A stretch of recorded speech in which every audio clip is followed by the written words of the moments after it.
insya Allah kompeten sekali ya, Dim ya. Insya Allah, ya, sangat kompeten. Sebelumnya beliau singgah di Jakarta untuk menyelesaikan S1 di bidang kajian agama di Rosa Islamiyah di UIN Syarif Hidayatullah. Terus beliau juga sambil mengambil sastra Inggris di Stiban Nusa Mandiri Tangerang. Dalam waktu yang bersamaan, beliau juga merupakan mahasantri di Pondok Pesantren Ilmu Hadis Darussunnah dan lulus sebagai mahasiswa terbaik dengan predikat cum laude. Saya baca ini aja deg-degan gitu. Selain menjadi dosen tetap di UIN Sultan Maulana Hasanuddin Banten, beliau juga merupakan wakil pengasuh sekaligus pengajar di Mahat Ali Ilmu Hadis Darussunnah Jakarta.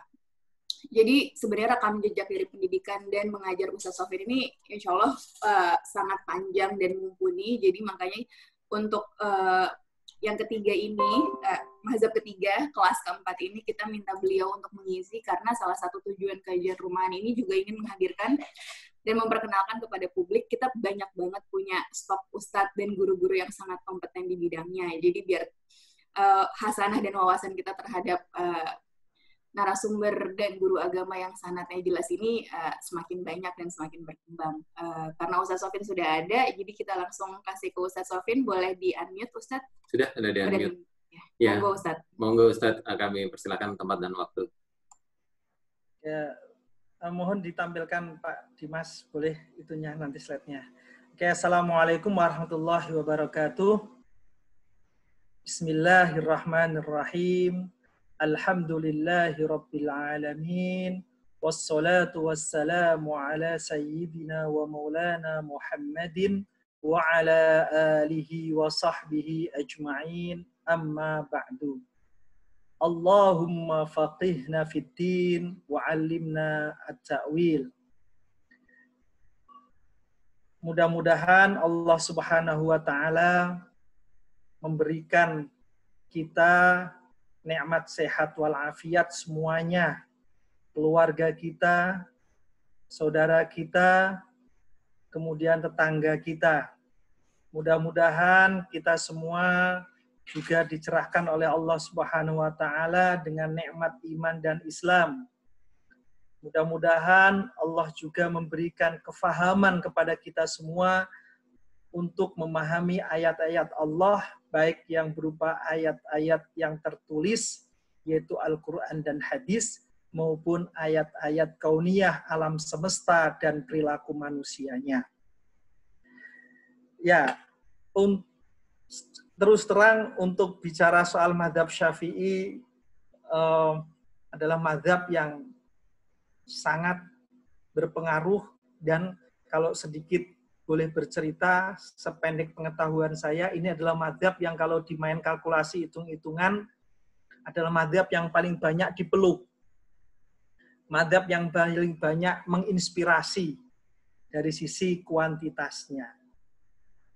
Oleh karena itu, saya dulu pernah belajar di Maroko, yang mazhab resmi. Resmi di sini bukan berarti resmi karena mayoritas, tapi resmi tercantum di Undang-Undang Maroko bahwa di Maroko itu mazhabnya Maliki. Walaupun begitu mazhabnya Maliki, ketika saya berbicara kepada ulama-ulama sana, mereka tidak begitu asing dengan mazhab Syafi'i. Kenapa? Karena ternyata mazhab Syafi'i juga banyak mereka mengerti, karena banyak menginspirasi katanya. Nah, beda dengan kita di sini mazhabnya Syafi'i. Tapi suruh cerita tentang Maliki, kadang masih susah. Nah, oleh karena itu, saya bisa berkesimpulan bahwa mazhab Syafi'i ini sangat berpengaruh, khususnya soal ide-idenya. Itu yang pertama. Yang kedua, mazhab Maliki di samping dia banyak secara kuantitas, dia juga banyak diminati dari berbagai kalangan, dari berbagai latar belakang. Karena cukup kompleks. Orang yang ahli logika, filsafat misalnya, itu akan merasa nyaman kalau membaca mazhab Syafi'i, khususnya bidang usul fikih atau metodologi pengambilan hukum. Orang ahli tasawuf, ya, spiritual, juga akan merasa nyaman kalau membaca fikihnya Syafi'i juga. Ahli hadis dan seterusnya. makanya bisa disimpulkan bahwa mazhab Syafi'i itu banyak menginspirasi. Karena begitu kompleksnya, terus terang saya nggak bisa membahas banyak ini di waktu yang singkat. Makanya paparan saya pertama itu adalah mengenalkan. Jadi saya kenalkan mazhab Syafi'i ini. Jadi ini sebenarnya perkenalan saja. Nah, kalau mau mengkaji mazhab Syafi'i, ya memang harus mengkaji secara gradual. Harus mulai dari step by step, satu persatu. Dan itu memang lama. Nah, kebetulan alhamdulillah pesantren saya adalah pesantren Syafi'i murni dan belajarnya memang dari awal. Nah, kenapa harus dari awal? Karena kitab-kitab Syafi'i itu berbeda dengan kitab yang lain. Buku-buku Indonesia itu beda, apalagi buku bahasa Inggris. Karena di kitab-kitab Syafi'i itu nggak bisa kita ambil langsung bab tertentu. Apa kita butuh nih? Bab tentang sholat, udah saya baca sholatnya saja. Saya baca hajinya, nggak bisa. Kenapa demikian? Karena di dalam kitab-kitabnya tersebut itu merujuk pada hal yang luas sekali. Misalnya disebut kama sabako, seperti yang lalu. Sementara yang kita baca baru bab yang kita butuhkan saja. Berarti kan harus belajar yang sebelumnya. Atau ada bahasa kama sayati, maka akan saya terangkan berikutnya. Maka penjelasan ini tidak akan lengkap kalau kita nggak membaca lanjutannya. Maka harus belajar yang komplit. Walaupun demikian, saya berusaha untuk membuat ringkasan untuk memperkenalkan mazhab Syafi'i. Nah, khususnya metodologinya. Nah, yang pertama, sebelum saya bicara banyak tentang Imam Syafi'i, saya akan bicara dulu tentang pendefinisian istilah. Karena istilah ini penting. Orang Arab mengatakan, istilah itu setengah ilmu. Kalau nggak paham istilah, maka bisa kita tidak mengerti, tersesat, berdebat, salah paham. Itu istilah. Makanya istilah itu adalah separuh dari ilmu seterusnya. Khususnya fikih, ya maka separuh fikih adalah istilah harus dipahami. Kedokteran, maka istilah kedokteran yang harus dipahami. Setengah nggak paham istilah-istilah itu atau jargon tertentu itu, maka akan susah seterusnya. Yang pertama, saya ingin membedakan atau mendefinisikan soal syariah. Jadi syariah di sini ada kata syariah, ada kata fikih. Ini definisi ini sangat jelas dibedakan oleh seorang ulama yang namanya Sofiyuddin Al-Amidi. Nah, ini ulama luar biasa, ahli metodologi hukum Islam. Membedakan begini, syariah itu ya teks Al-Quran, hadis, itulah syariah. Terus di dalamnya lagi, teks yang bagaimana? Teks yang tidak multitafsir. Saya ulang lagi, teks Quran hadis yang tidak multitafsir. Saya misalnya bilang begini, Qul huwallahu ahad. Katakanlah Allah itu esa. Satu-satunya. Ini nggak ada orang punya tafsir lain. Satu itu maksudnya nggak ada. Aqimus sholah. Dirikan sholat. Ada punya tafsir lain? Nggak ada. Nah inilah syariat. Nah kemudian syariat ini termasuk dalam ketetapan Nabi. Ijma' sahabat. Yang mana ijma' ini ya untuk menetapkan isi syariat. Contohnya apa? Kesepakatan sahabat itu. Misalnya, sahabat bersepakat bahwa seseorang yang bernama Musailamah Al-Kadzab yang ngaku-ngaku Nabi itu adalah pembohong, berdosa. Itu sepakat. Nah, kesepakatannya ini dasarnya adalah ya hadis Nabi, la nabiyya ba'di, tidak ada nabi setelahku. Itu syariatnya. Ya. Qur'annya khatamun nabiyyin. ya, pamungkas daripada para nabi, terakhir. Tetapi kan nggak ada nas. Bagaimana dengan Musailamah al-Kadzdzab? Nah, nggak ada nasnya. Nah, maka kemudian ulama bersepakat, ini orang mengaku-ngaku nabi, nah, nggak ada nasnya, maka kita sepakat. Orang semacam ini itu kufur. Orang semacam ini itu mengganggu. Maka akhirnya di zamannya Abu Bakar, orang ini mengumpulkan massa dan menggerogoti kekuatan Islam. Maka hukumnya akhirnya dibunuh. Itu berdasarkan kesepakatan sahabat. Jadi mengerti ya Pak ya. Nah, ini adalah syariat, teks Quran, hadis. Kemudian fikih. Fikih itu bahasa Arabnya fikih. Fikih itu artinya pemahaman. Al-fikhu artinya al-fahmu. Nah, al-fahmu ini ya, namanya pemahaman itu produk manusia. Nah, fikih ini hanya membatasi diri pada hukum-hukum syariat yang tatarannya praktis. Praktek amaliyah. Diambil dari dalil-dalil, yaitu Quran hadis, yang sifatnya terperinci, detail. Misalnya, syariatnya bilang, aqimus sholat. Bagaimana cara bikin sholat? Nah, cari dalil tentang praktek sholat. Nah, itu namanya hukum fikih. Bisa dimengerti ya. Nah, dan hukumnya itu harus amaliyah. Bukan khayalan. Bukan khayalan. Jadi saya jelaskan kesimpulannya begini. Kalau syariat itu umum. Akidah, tauhid, akhlak, macam-macam umum.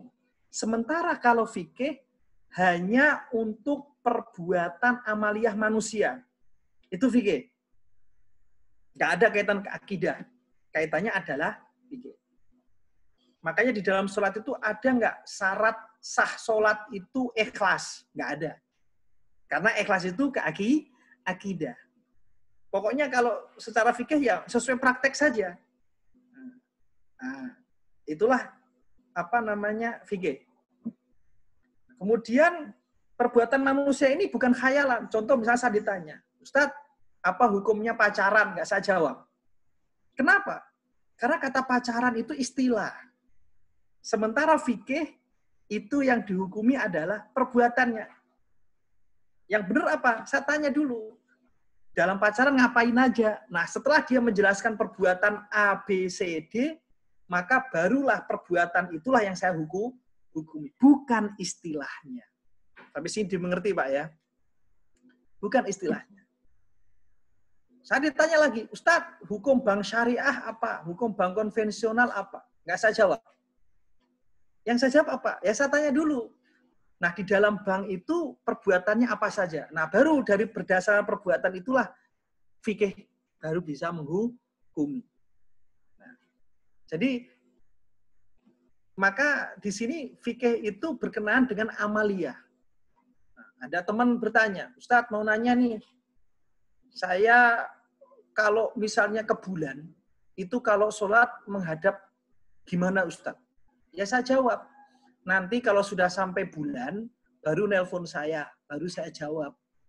Nah, kenapa saya harus menjawab begitu? Ya karena berkenaan dengan fikih itu terikat pada amaliyah. Bukan seandainya, bukan khayalan, tapi amaliyah. Dasarnya harus empiris. Kira-kira begitu. Makanya kayak khusyuk, ikhlas, itu nggak masuk. Karena itu tidak bisa terukur. Nah, itu ya, kalau hubungan pada Allah Subhanahu wa ta'ala. Maka disebut kualitas. Yang kedua, syariat itu keniscayaan. Taken for granted. Diterima begitu saja. Sementara fikih itu bukan keniscayaan. Karena dia produk pemahaman. Yang ketiga, sifat syariat itu menyeluruh. Berlaku kapanpun, dimanapun. Namanya sholat itu berlaku kapanpun, dimanapun, sampai hari kiamat. Tapi fikih tidak. Contohnya misalnya syariat sholat. Itu syariat sholat sampai ila yaumil kiamah sholat. Tapi bagaimana teknis takbirnya? angkat tangannya di atas pundak atau lurus dengan pundak. Nah, begini misalnya, ataukah begini. Nah, itu fikih. Sedekap atau enggak sedekap. Duduknya bagaimana? Nah, itu fikih. Telunjuk tasyahudnya bagaimana? Nuding terus, begini. Nah, bahkan ada 5. Asyhadu alla ilaha illallah, getar. Atau diem, illallah begini. Nah, itu macam-macam. Itu fikih.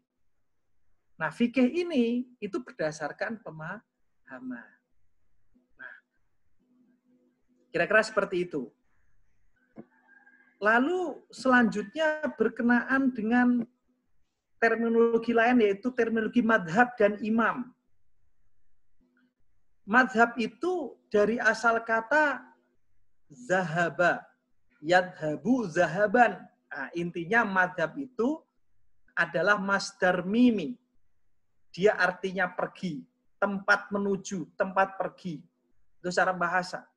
Tetapi kalau dalam kategori pemikiran, dalam kategori pilihan, maka madhab itu berarti ar-ra'yu, pendapat, sudut pandang, kepercayaan, ajaran, doktrin, ideologi. Nah, itu namanya madhab. Adapun secara istilah, dia mengandung 2 pengertian, yaitu madhab berarti metodologi yang ditempuh dalam menetapkan hukum pada suatu peristiwa, suatu amal yang nyata, atau dia merupakan fatwa, pendapat seorang mujtahid. Maka melihat definisi madhab semacam ini, model bermadhab itu jadi ada 2. Dia model manhaji, artinya yang diikuti itu metodenya saja, ataukah dia model kauli, yaitu kesimpulan fatwanya. Jadi ada manhaji, ada kauli. Maka berarti orang bermadhab itu ada yang manhaji plus kauli, kadang juga manhajinya saja, metodenya saja, tetapi kaulinya mungkin nggak sepakat. Atau dia nggak sepakat manhajinya, tetapi kaulinya sepakat. Nah, ini juga namanya bermadhab.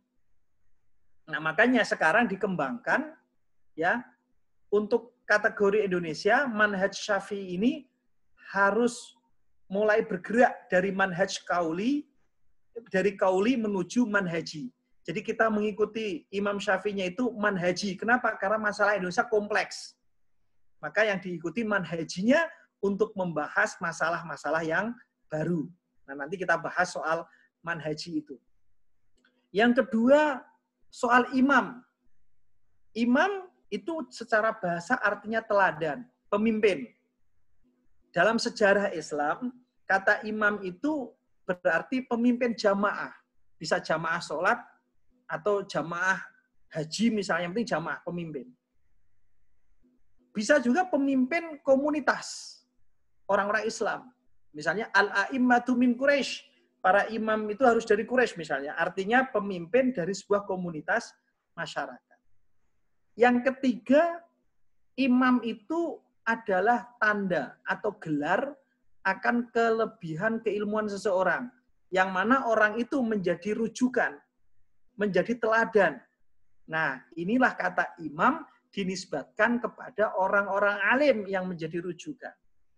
Imam madhab fikih misalnya, itu dirujukan dia. Nah, itu untuk kategori ahlus sunnah wal jamaah 1-3.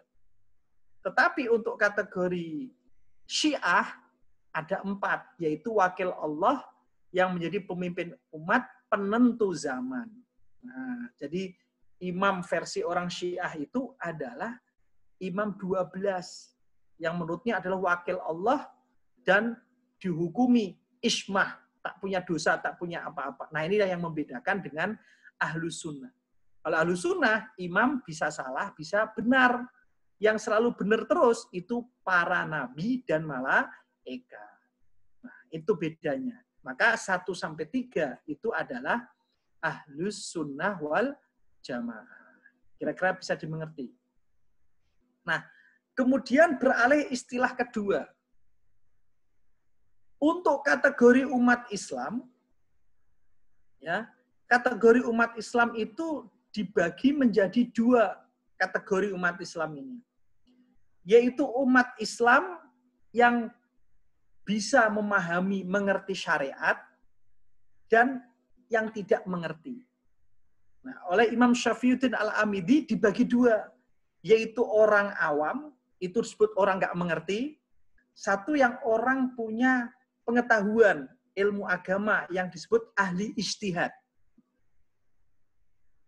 Dua manusia. Nah, kita masuk kategori yang mana? Pokoknya selain tidak punya kompetensi ijtihad, maka dia kategori awam. Nah, kategori awam itu adalah mengikuti fatwa atau petunjuk daripada orang yang pintar ijtihad. Nah, zaman Nabi, orang dibagi dua, yaitu Nabi dan selain Nabi. Ya, Nabi itu imamnya, selain Nabi itu yang harus yang mengikuti. Nah, setelah Nabi wafat, ada dua manusia, yaitu ahli ijtihad yang mengerti syariat, mengerti ini, dan yang orang awam. Nah, orang awam itu ikut. Nanti ada bahasa taklid, ittiba, mengikut. Nah, itu hanya bahasa saja, gitu. Bahasa teknis. Tapi intinya manusia ada dua, yaitu awam dan ahli ijtihad. Nah, oleh karena itu, maka ahli ijtihad dia memberi petunjuk, orang awam mengikuti. Jangan sampai orang awam sok-sokan ijtihad, maka sesat menyesatkan. Kalau orang ijtihad nggak berani menyampaikan kebenaran karena takut ini itu, takut dibully ini itu, maka terjadilah fitnah di mana-mana. Nah, kemudian selanjutnya apa itu ijtihad dan mujtahid? Ijtihad itu dari kata ijtahada yajtahidu. Dari akar kata jahada, artinya yang bersungguh-sungguh, mengerahkan daya upaya dan kemampuan, baik fisik, pemikiran, keilmuan, harta, dan seterusnya. Itu namanya ijtihad. Tetapi ijtihad dalam bab fikih, dalam bab syariat, itu berkenaan dengan usaha untuk mengambil, usaha untuk menyimpulkan daripada Quran dan Sunnah untuk menelurkan suatu hukum akan sebuah peristiwa atau sebuah kejadian yang nyata. Orangnya namanya mujtahid. Lalu pertanyaan, apakah ijtihad ini setelah Nabi wafat? Tidak. Di zaman Nabi juga sudah terjadi ijtihad. Tetapi karena nabinya masih hidup, Nabi memberi stempel, jadilah syariat. Contoh misalnya, kalau kita baca hadis berkenaan dengan adzan. Adzan itu kan ceritanya itu dimulai tentang dialog. Agama lain itu kalau manggil orang ibadah pakai trompet. Agama lain pakai kelenteng. Dan seterusnya. Terus kita apa? Lalu ada sahabat usul, Rasul kita pakai mulut manusia saja, pakai suara. Nah, Rasul bilang, oh iya oke. Nah, ketika Rasul oke itu penetapan. Tapi awalnya adalah ijtihad. Lalu kira-kira kata-katanya gimana? Nah, kemudian sahabat datang, wah aku pernah bermimpi Rasul. Nah, ijtihad juga ini. Gimana kalau lafalnya ini? Oh iya, ini lafalnya. Nah, jadilah adzan seperti yang kita kenal sekarang. Contoh lain lagi, orang di sebuah kondisi nggak dapat air. Gimana ini? Nah, ada dua orang itu. Nah, dua orang ini akhirnya bertayamum, kemudian sholat. Ternyata masih dalam lingkup waktu, misalnya dia sholatnya sholat duhur. Nah, dia nyari air nggak ketemu. Akhirnya oke, jam 1 kita sudahlah sholat. Nah, dua-duanya sholat. Ternyata jalan jam 2:30 ketemu air. Nah, satu orang mengulangi sholatnya karena dia ketemu air. Satu orang lagi tidak. Nah, dua-duanya ini namanya ijtihad. Akhirnya, sampainya di Madinah, dua orang ini tanya ke Rasul, Rasul, ada kejadian. Akhirnya ceritakan, Rasul jawab, dua-duanya benar. Dua-duanya benar. Kamu yang ngambil air, orang yang berhati-hati karena cintamu pada sholat, kamu yang mengambil keringanan, itu juga benar, karena kamu menganggap rahmat Allah itu luas. Itu dua-duanya istihad, itu zaman Nabi terjadi. Nah, tentang sholat di Bani Quraidah, Rasul bilang, la yusalliyanna ahadukum al-asra illa fi Bani Quraidah. Kalian semua nanti sholatnya harus di Bani Quraidah ya. Nah, ada 3 pandangan dalam hal ini. Pandangan pertama, itu Rasul itu maksudnya suruh cepet-cepet itu. Nah, makanya saya sholatnya sekarang. Karena kalau nunggu Bani Quraidah, nanti waktu habis. Akhirnya ada sholat. Orang kedua bilang, wes pokoknya yang terjadi terserah deh. Yang penting saya akan sholat kalau sudah sampai. Madhab tekstual. Nah, yang pertama kontekstual, yaitu intinya itu adalah cepat-cepat sampai. Nah, boleh sholat sekarang atau sholat nanti terserah. Madhab ketiga, pokoknya yang penting sholat. Nah, artinya ini semua langsung dilaporkan Rasulullah. Rasulullah senyum dan semua benar. Semua benar. Artinya Rasulullah menghargai istihad. Karena istihad itu manusiawi. Orang nggak bisa dilepaskan dari istihadnya. Nah, karena kejadian istihad ini berlangsung siapa saja bisa, tetapi perlu ada penjagaan terhadap teks-teks agama yang suci. Kalau dilepaskan orang beristihad begitu saja, wah, nanti bisa kocar-kacir agama. Nanti banyak sekali penyelewengan, maka harus ada penjaganya. Nah, ketika penjaganya ini, maka dari hadis-hadis maupun riwayat sahabat dirumuskan syarat-syarat orang bisa mujtahid. Bapak, Ibu boleh beristihad, tapi levelnya apa dulu? Levelnya apa dulu? Jadi ada level-levelnya. Nah, oleh karena itu, maka syarat-syarat ini mujtahid itu ada syarat umum, ada syarat khusus. Kalau syarat umumnya adalah pertama Islam, akil balik, dan adil. Adil di sini itu orangnya soleh lah, nggak gampang bohong, nggak gampang, orang soleh lah, nggak gampang berbuat maksiat, orangnya berhati-hati itu adil. Menjaga adab gitu ya, itu adil. Nah, ini syarat-syarat umum. Nah, kalau yang istihadnya istihad umum misalnya ini gimana ya? Tadi anak saya pakai Pampers, tiba-tiba saya lagi salam kok dia nempel di saya. Maksudnya dia minta dipangku. Sementara dia bawa kencing ini. Gimana ya? Kita istihad nih. Alah, itu kan pemisah itu, jadi nggak apa-apa. Ada yang bilang, wah, ini sudah nempel nih, karena dia kan sudah satu kesatuan dengan pangkuan saya. Maka saya sholat lagi, itu juga istihad. Nah, itu level-level seperti itu boleh kita. Nah, tapi level yang lebih luas lagi di atas itu ya, kita serahkan ahlinya. Makanya dibuat ada syarat-syarat khusus. Imam Syafi'i mensyaratkan hafalan. Dan para imam yang lain. Yaitu hafal dan mengerti daripada Quran dan hadis.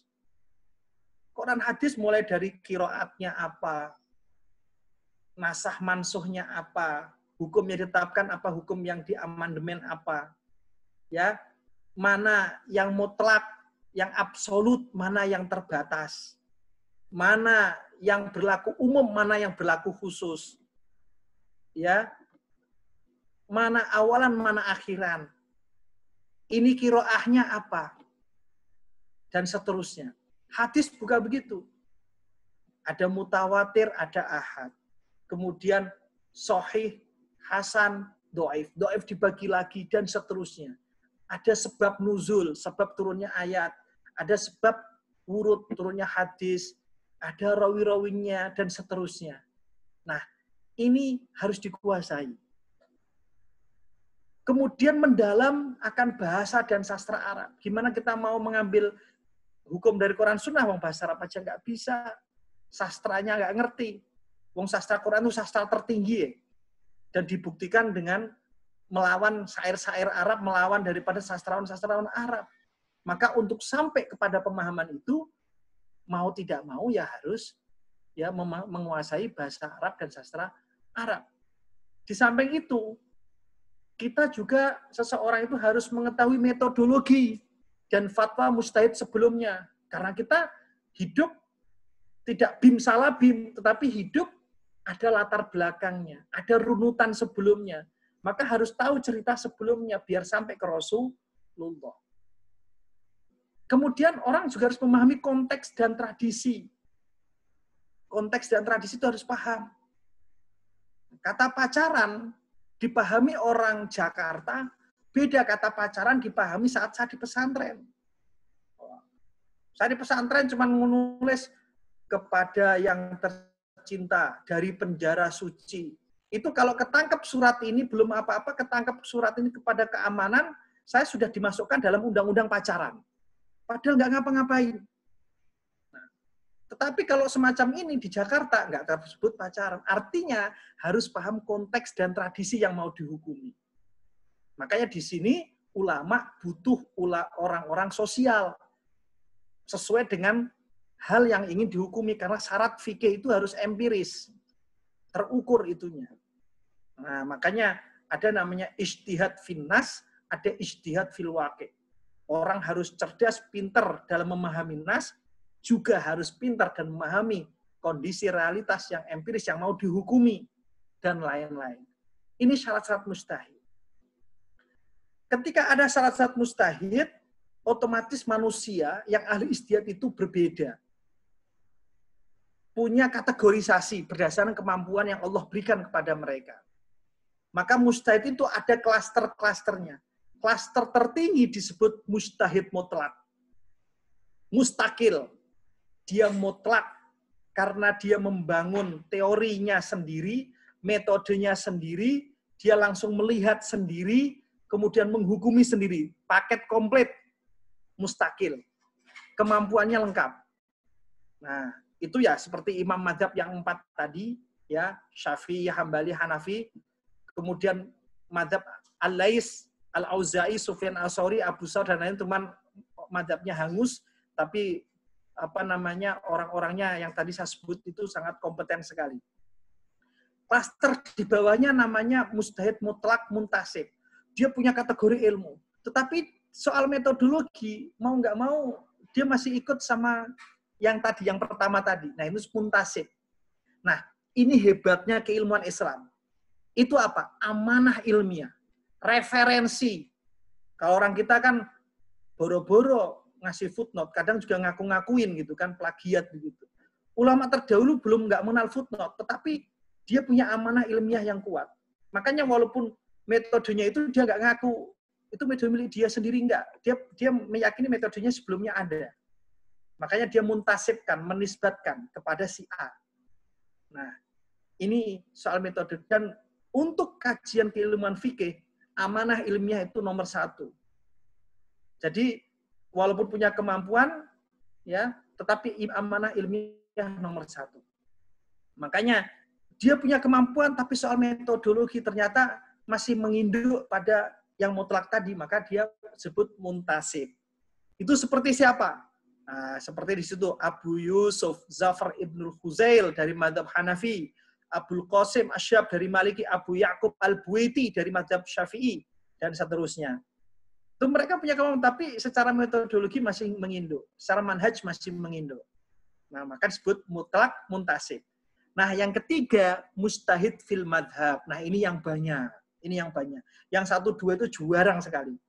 Nah, mustahid fil madhab ini dia punya kemampuan seperti mustahid mutlak, tetapi dia nggak bisa independen. Kenapa?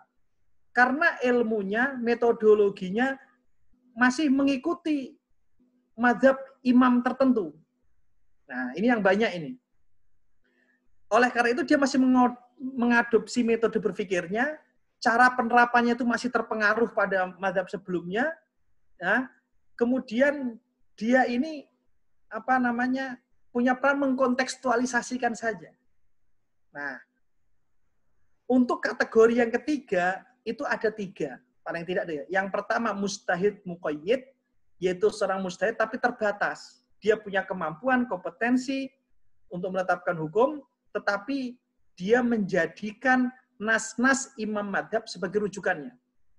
Nah, ini seperti Imam Nawawi, Imam Suyuti, Imam Syirazi dalam mazhab Syafi'i. Itu walaupun sehebat apapun dia tetap menggunakan teks-teks imam mazhab itu sebagai rujukan utamanya. Nah, kemudian baru Quran, hadis, dan seterusnya. Yang kedua, mujtahid fit tarjih. Dia mengikuti imam mazhab dalam masalah usul, masalah yang pokok, maupun masalah yang varian-varian begitu. Dia ngikutin. Tapi dia tidak menetapkan hukum baru. Lalu apa yang dilakukan? Dia kumpulkan semua permasalahan, dia kumpulkan semua perdebatan, nanti dari perdebatan itu dia menguatkan salah satunya. Nah, itu namanya mujtahid fit tarjih.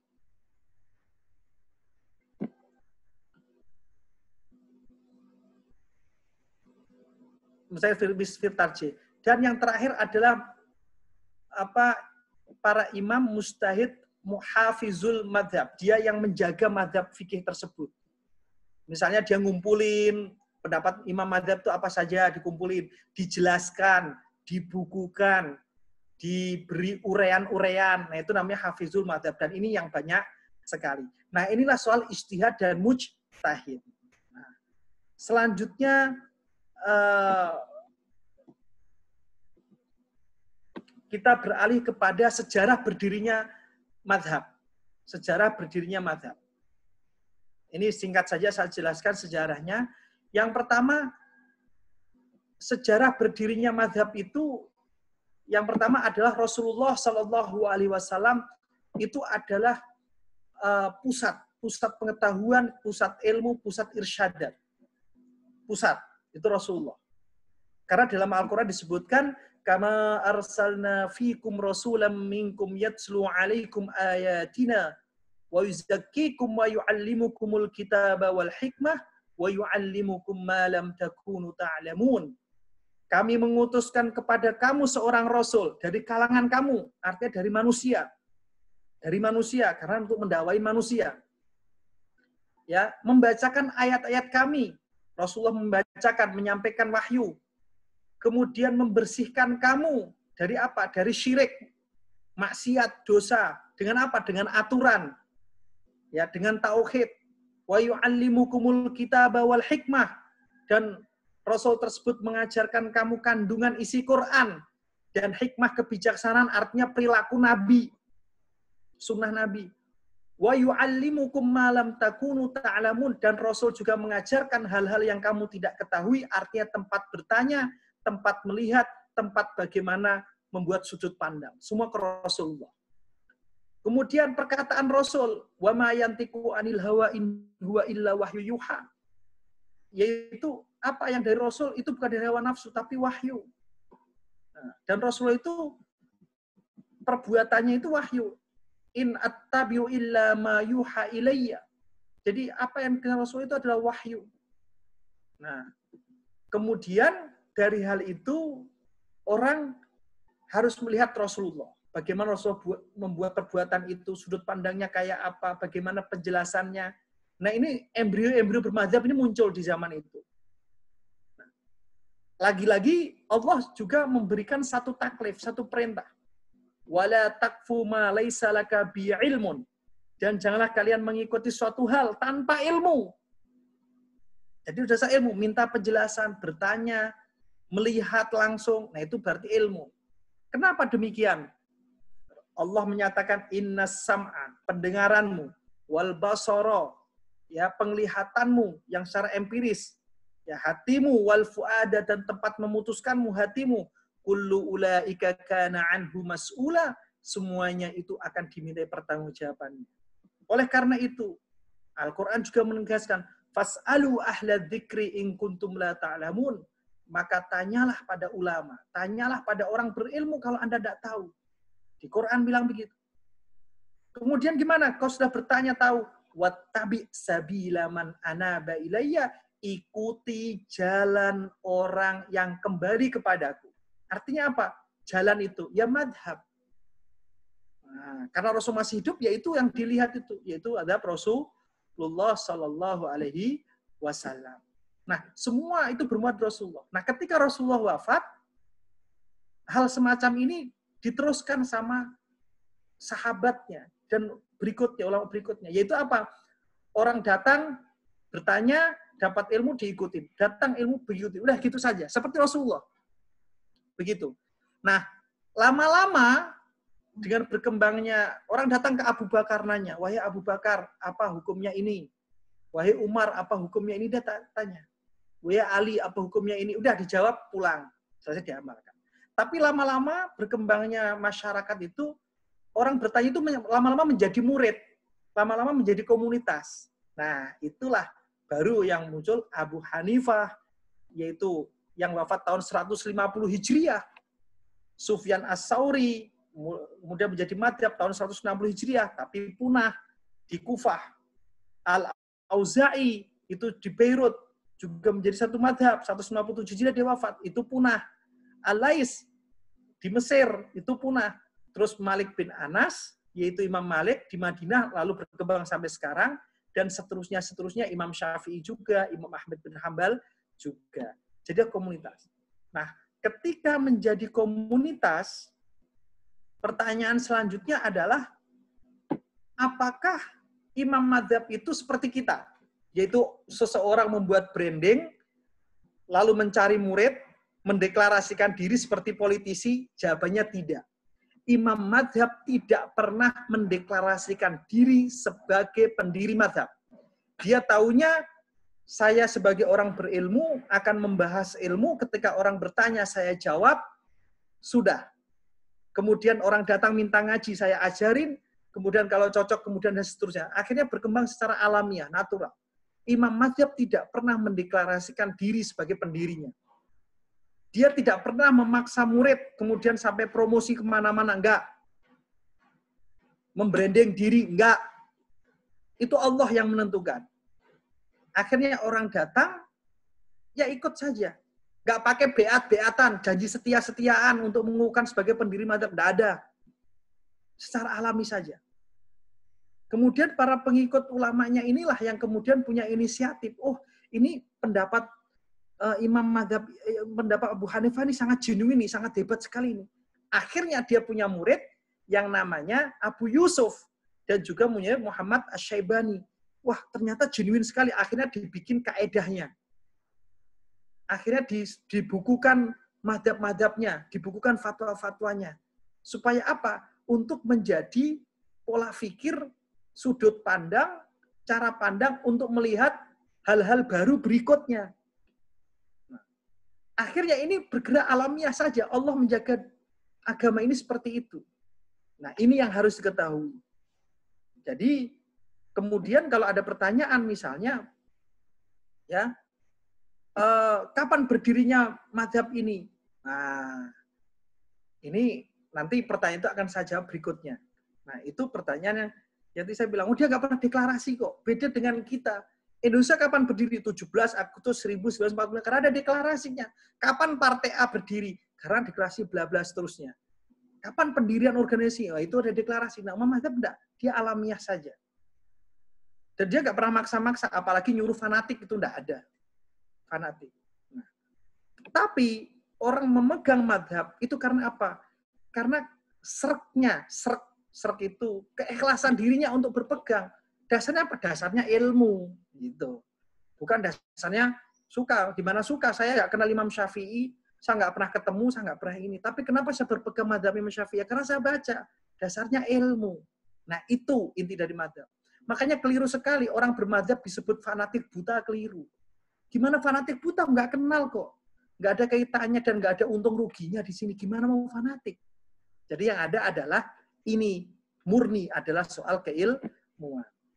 Oke, saya lanjut kepada biografi Imam Syafi'i. Imam Syafi'i itu nama lengkapnya Muhammad ibn Idris ibn Abbas ibn Utsman ibn Syafi' ibn Syu'aib ibn Ubaid ibn Abu Yazid ibn Hashim ibn Muttalib ibn Abdul Manaf. Ibnu Abdul Manaf ini adalah kakeknya Rasulullah. Jadi ketemunya di jalur kakek. Jadi tidak bisa dipungkiri bahwa Imam Syafi'i itu adalah suku Quraisy murni. Dari jalur ibunya, yaitu ibunya bernama Fatimah binti Abdullah ibnu Hasan ibnu Husain ibnu Ali dan Fatimah putri Rasulullah. Dari jalur ibunya itu yang punya jalur ke Rasulullah. Nah, Muhammad Rasulullah punya bapak Abdullah, punya kakek Abdul Muttalib, Ibn Hashim, Ibn Abdul Manaf. Jadi ketemu. Jadi Rasul Syafi'i ini adalah murni. Makanya ketika ada riwayat ini masyhur. Riwayat masyhur, punya varian makna, varian teks banyak sekali. Yaitu apa? Allahumma hdi Quraisyan fa inna alimaha yamla'u tibaqal ard ilman. Ya Allah, berikanlah petunjuk kepada orang Quraisy. Ada yang bilang, jangan ngeremehin Quraisy, jangan membuli Quraisy, karena orang Quraisy itu orang alimnya nanti ilmunya itu memenuhi dunia ini. Imam Ahmad bin Hambal menyatakan yang dimaksud hadis ini adalah Imam Syafi'i. Dan dunia membuktikan itu. Dunia membuktikan itu. Ketika ditanya, ya, dalam soal fikih, dalam soal metodologi mengambil hukum, pasti tidak akan pernah lupa atau tidak akan pernah absen dengan yang namanya Imam Syafi'i. Dengan yang namanya kitab-kitab Imam Syafi'i. Itu pasti. Ilmu hadis itu ada miniatur dari Imam Syafi'i pertama-tama itu. Kalau tanpa Imam Syafi'i muncul, kita nggak akan kenal nama Soheh, Do'if, Masyhur, Gorib, Aziz, Mutawatir, nggak kenal itu. Nah, itu berkat Imam Syafi'i. Kalau orang memakai seperti itu, udah jelas terpengaruh sama Imam Syafi'i. Nah, lalu selanjutnya adalah kenapa bisa demikian? Kenapa ilmunya Imam Syafi'i segitunya hebat dan orang kok merujuk semua? Paling tidak saya akan menyebutkan 3 alasan ini. Yang pertama adalah Imam Syafi'i itu mewarisi seluruh kutub keilmuan syariah pada masanya. Jadi kutub syariah pada masanya itu ada 4 kutub. Kutub Mekah, kutub Madinah, ya, kutub Yaman, Beirut, Mesir, jadi satu kutub. Kemudian kutub Irak, Baghdad dan Kufah. Nah ini yang, untuk kutub Mekah, Madinah, itu ada disebut kutub yang berkenaan dengan tekstual banget. Tekstualis banget. Riwayat harus hafal. Nah, untuk kutub Kufah, karena dia dekat dengan Persia, dengan filsafat dan seterusnya, maka dia kutubnya ahli ro'i. Nah, kutub semuanya ini, itu sampai di diri Imam Syafi'i. Kutub Mekah, Imam Syafi'i mendapatkan dari gurunya Sufyan ibn Uyainah. Kutub Mekah. Kutub Madinah, Imam Syafi'i mendapatkan dari Imam Malik bin Anas, yang punya kitab Muwatta, pendiri mazhab Maliki. Itu kutub ini. Kemudian kutub Yaman, Beirut, Mesir dapat dari Abu Ayyub Matrab, ya. Kemudian Amr ibn Abi Sal'ah, muridnya Al-Auza'i yang saya sebutkan tadi, yang mazhabnya punah kemudian. Kemudian dapat guru namanya Yahya ibn Hasan, murid dari Al-Lais. Nah, kenapa Imam Syafi'i bisa ke sini semua? Wah, ada kisahnya. Imam Syafi'i pergi ke Mekah itu dalam kondisi nggak punya apa-apa. Kemudian berguru sama Sufyan ibn Uyainah yang miskin. Dari gurunya itu dia mendapatkan banyak ilmu sampai punya kesimpulan. Seorang guru yang alim, yang tahu agama, yang dekat dengan Allah itu harus miskin. Kenapa harus miskin? Ya nggak suka dunia. Akhirnya pola pikirnya begitu. Akhirnya pergi merantau cari, ada ulama hadis yang lebih hebat lagi nggak? Kata gurunya ada, sana pergi ke Madinah. Pergi ke Madinah. Mana ahli hadis yang yang sangat hebat? Ketemulah Imam Malik. Ternyata Imam Malik itu kaya. Nah, dia dalam hati ngerasan-rasan gurunya, ini guru saya kok kaya, ini gimana? Wong yang namanya ulama, alim itu ya harus miskin, nggak suka duniawi, ini malah orang kaya. Imam Malik tahu seperti itu. Nah, terus akhirnya Imam Malik membiarkan, oke, kamu fokus saja pada ilmumu, yaitu ngaji tentang riwayat hadis-hadis. Oke, saya ajarin riwayat hadis, saya ajarin ini. Kadang sering juga Imam Syafi'i itu nulis untuk berbeda dengan gurunya, itu biasa. Imam Malik tahu itu, tidak apa-apa. Nah, akhirnya suatu ketika setelah selesai lulus, Imam Malik memberikan Imam Syafi'i satu bekal. Kamu harus belajar untuk memahami makna hadis ini kepada yaitu Muhammad Ibnu Hasan Asy-Syaibani, murid Abu Hanifah, sana di Baghdad.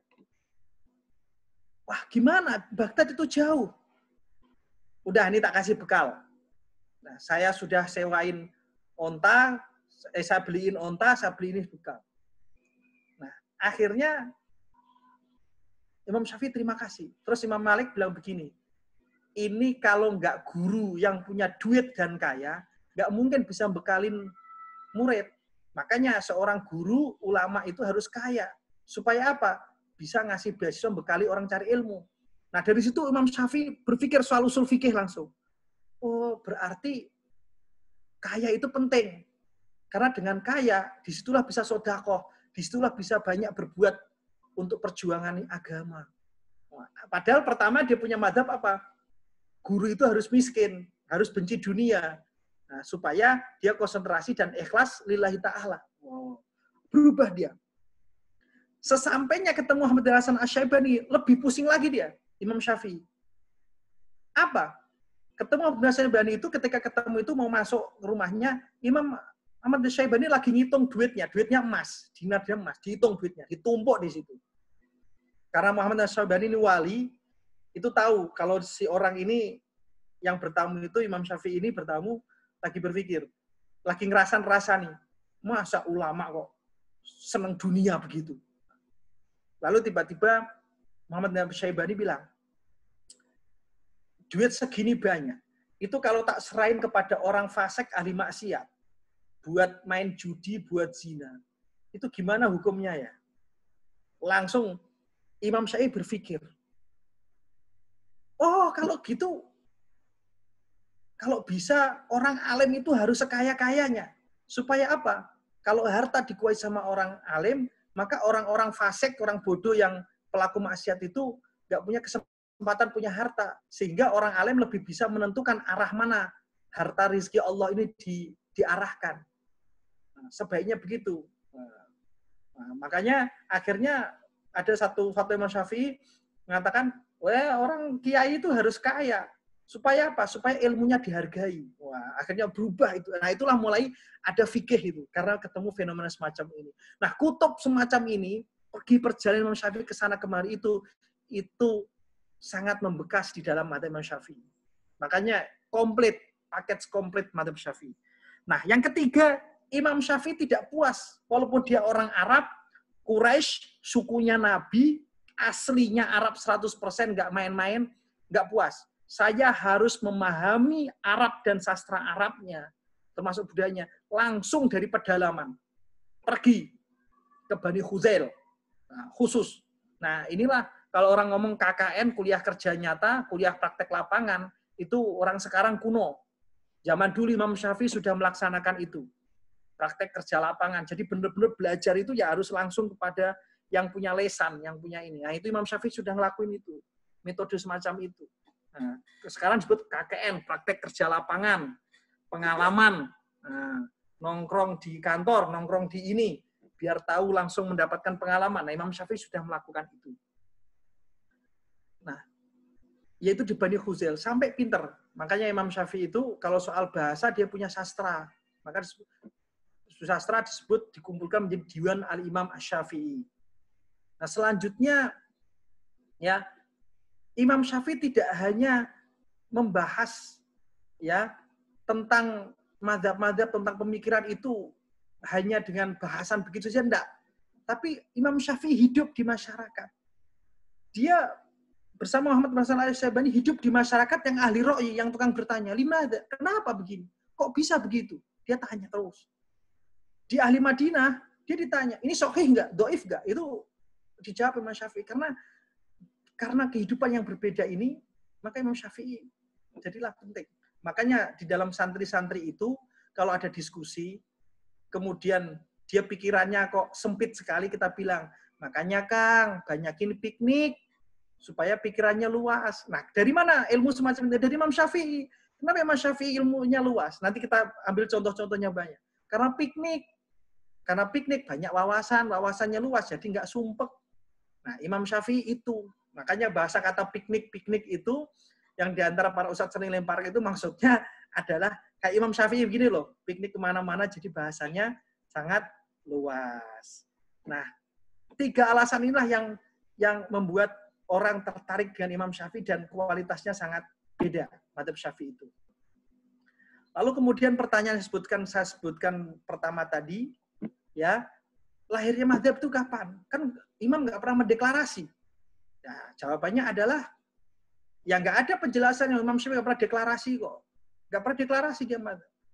Lah terus kapan dia berfatwa? Lah kalau ada orang nanya dia berfatwa. Kalau ada peristiwa dia berfatwa. Bukan kok ujuk-ujuk berfatwa gitu. Enggak boleh. Fatwa itu harus dipantik dengan permasalahan yang realistis, yang nyata. Baru muncul fatwa. Nah, oleh karena itu, maka kita akan bilang munculnya mazhab Syafi'i ya saat kita bisa membaca fatwa-fatwa Imam Syafi'i dari kitab-kitabnya itu. Nah, Imam Syafi'i pernah berdiskusi, berdebat sama gurunya dan ditulis, yaitu dengan Imam Malik. Akan tetapi saat Imam Syafi'i ada di Madinah saat itu, akan tetapi kitabnya, dokumennya itu nggak sampai kepada kita. Makanya karena nggak sampai kepada kita, kita nggak punya bukti empiris soal itu. Oleh karena itu, ketika ditanya kapan mazhab Syafi'i itu mulai muncul, ya saat Imam Syafi'i berfatwa di Baghdad dan berfatwa di Mesir. Kenapa? Ya karena dokumennya ada, bukti empiris ada. Nah ini manhaj ilmiah. Manhaj ilmiah ulama-ulama mazhab itu semacam ini, sampai detailnya. Untuk berusaha sampai kepada perintah Allah, wala taqfu ma laysa laka bi ilmun. Jangan mengerjakan sesuatu tanpa ilmu. Sampai detail begitu dia bahas. Yang kedua, mazhab ini menyebar, karena nggak ada yang Imam Syafi'i nggak pernah mendeklarasi, maka ada murid-murid. Nah, murid-muridnya itu diantara adalah ketika Imam Syafi'i berada di Baghdad, maka disebut qaul qadim, pendapat lama, yaitu Imam Syafi'i di Baghdad. Nanti Imam Syafi'i ketika pindah ke Mesir, jadilah qaul jadid. Qaul jadid itu artinya pendapat Imam Syafi'i yang bisa berubah. Berubah karena apa? Karena situasi kondisi masyarakat, karena situasi empiris yang berubah. Makanya saya punya qaul qadim, punya qaul jadid. Qadim itu lama, jadid itu baru. Nah, di qaul qadim itu Imam Syafi'i punya murid. Di antara muridnya adalah Ahmad ibn Hanbal, Al-Karabishi, Abu Thawr, Ibnu Rohaweh, itu adalah murid Imam Syafi'i di di qaul qadim. Sementara di qaul jadid itu Al-Buwaiti, Al-Muzani, Abu Thahir Al-Misri, Abu Abdullah At-Tamimi, nah itu qaul jadid, yaitu ketika Imam Syafi'i sudah pindah ke Mesir. Kenapa kok ada perubahan? Iya, karena situasi dan kondisi berubah, maka fatwanya pun berubah. Terus ada nggak muridnya yang kecewa gara-gara ada? Al-Kisah ada namanya Abu Dawud Ad-Dhahiri, itu dulu muridnya Imam Syafi'i dan berinduk kepada mazhab Syafi'i. Lalu dia bilang, enggak aku mau diri mazhab sendiri. Kenapa? Nah, Imam Syafi'i aja bisa qaul A, kemudian berubah qaul B, kok masa aku nggak bisa berbuat qaul sendiri? Nah, dia bikin qaul sendiri. Jadilah mazhab Dhahiri. Nah, enggak apa-apa. Nah, tapi orang yang semacam ini diduluin dengan mengaji dan punya kapasitas. Lalu kemudian dari generasi murid-murid yang saya sebutkan tadi, ternyata menyebar, diminatin. Maka kita mengenal dalam mazhab Syafi'i Imam Al-Bukhari, ahli hadis, punya kitab Sahih Al-Bukhari, itu pun menginduk kepada mazhab Syafi'i. Mazhab Syafi'i, padahal dia punya hadis. Kenapa nggak langsung merujuk ke hadisnya? Karena hadis tidak cukup bisa dipahami kecuali lewat metodologi. Siapa yang punya metodologi? Nah, adalah para imam mazhab tadi. Jangan sampai metodologinya ngambil Syafi'i lalu diakuin sebagai metodologinya dirinya sendiri. Kemudian mendeklarasi sebagai imam mazhab. Tidak bisa. Harus jujur secara ilmiah. Nah, Imam Bukhari nggak punya metodologi itu, makanya dia tetap menginduk sebagai pengikut daripada mazhab Syafi'i. Muhammad Ibnu Jarir At-Tabari juga sama. Punya kitab tafsir Tabari, ahli tafsir. Imam Tabari itu. Nah, tapi metodologi nggak punya. Maka tetap menginduk kepada mazhab Syafi'i karena metodologi dari seperti itu. Ibnu Khuzaimah dan seterusnya. Nah, akhirnya generasi berikutnya mazhab Syafi'i menjadi sangat luas sekali dan diminatin oleh banyak kalangan. Nah, inilah awal dari menyebarnya mazhab Syafi'i. Lalu selanjutnya, bagaimana dengan metodologi yang Imam Syafi'i punya? Metodologi yang Imam Syafi'i punya. Nah, ini soal metodologi ini penting saya jelaskan. Imam Syafi'i punya metodologi dalam berpikir atau mencari dalil, itu paling tidak ada 6. Paling tidak. Al-Quran, Sunnah, Ijma', Qiyas, Analogi, dan Istishab.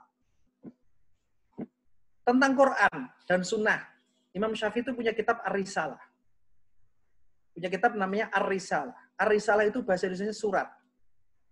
Kenapa disebut surat?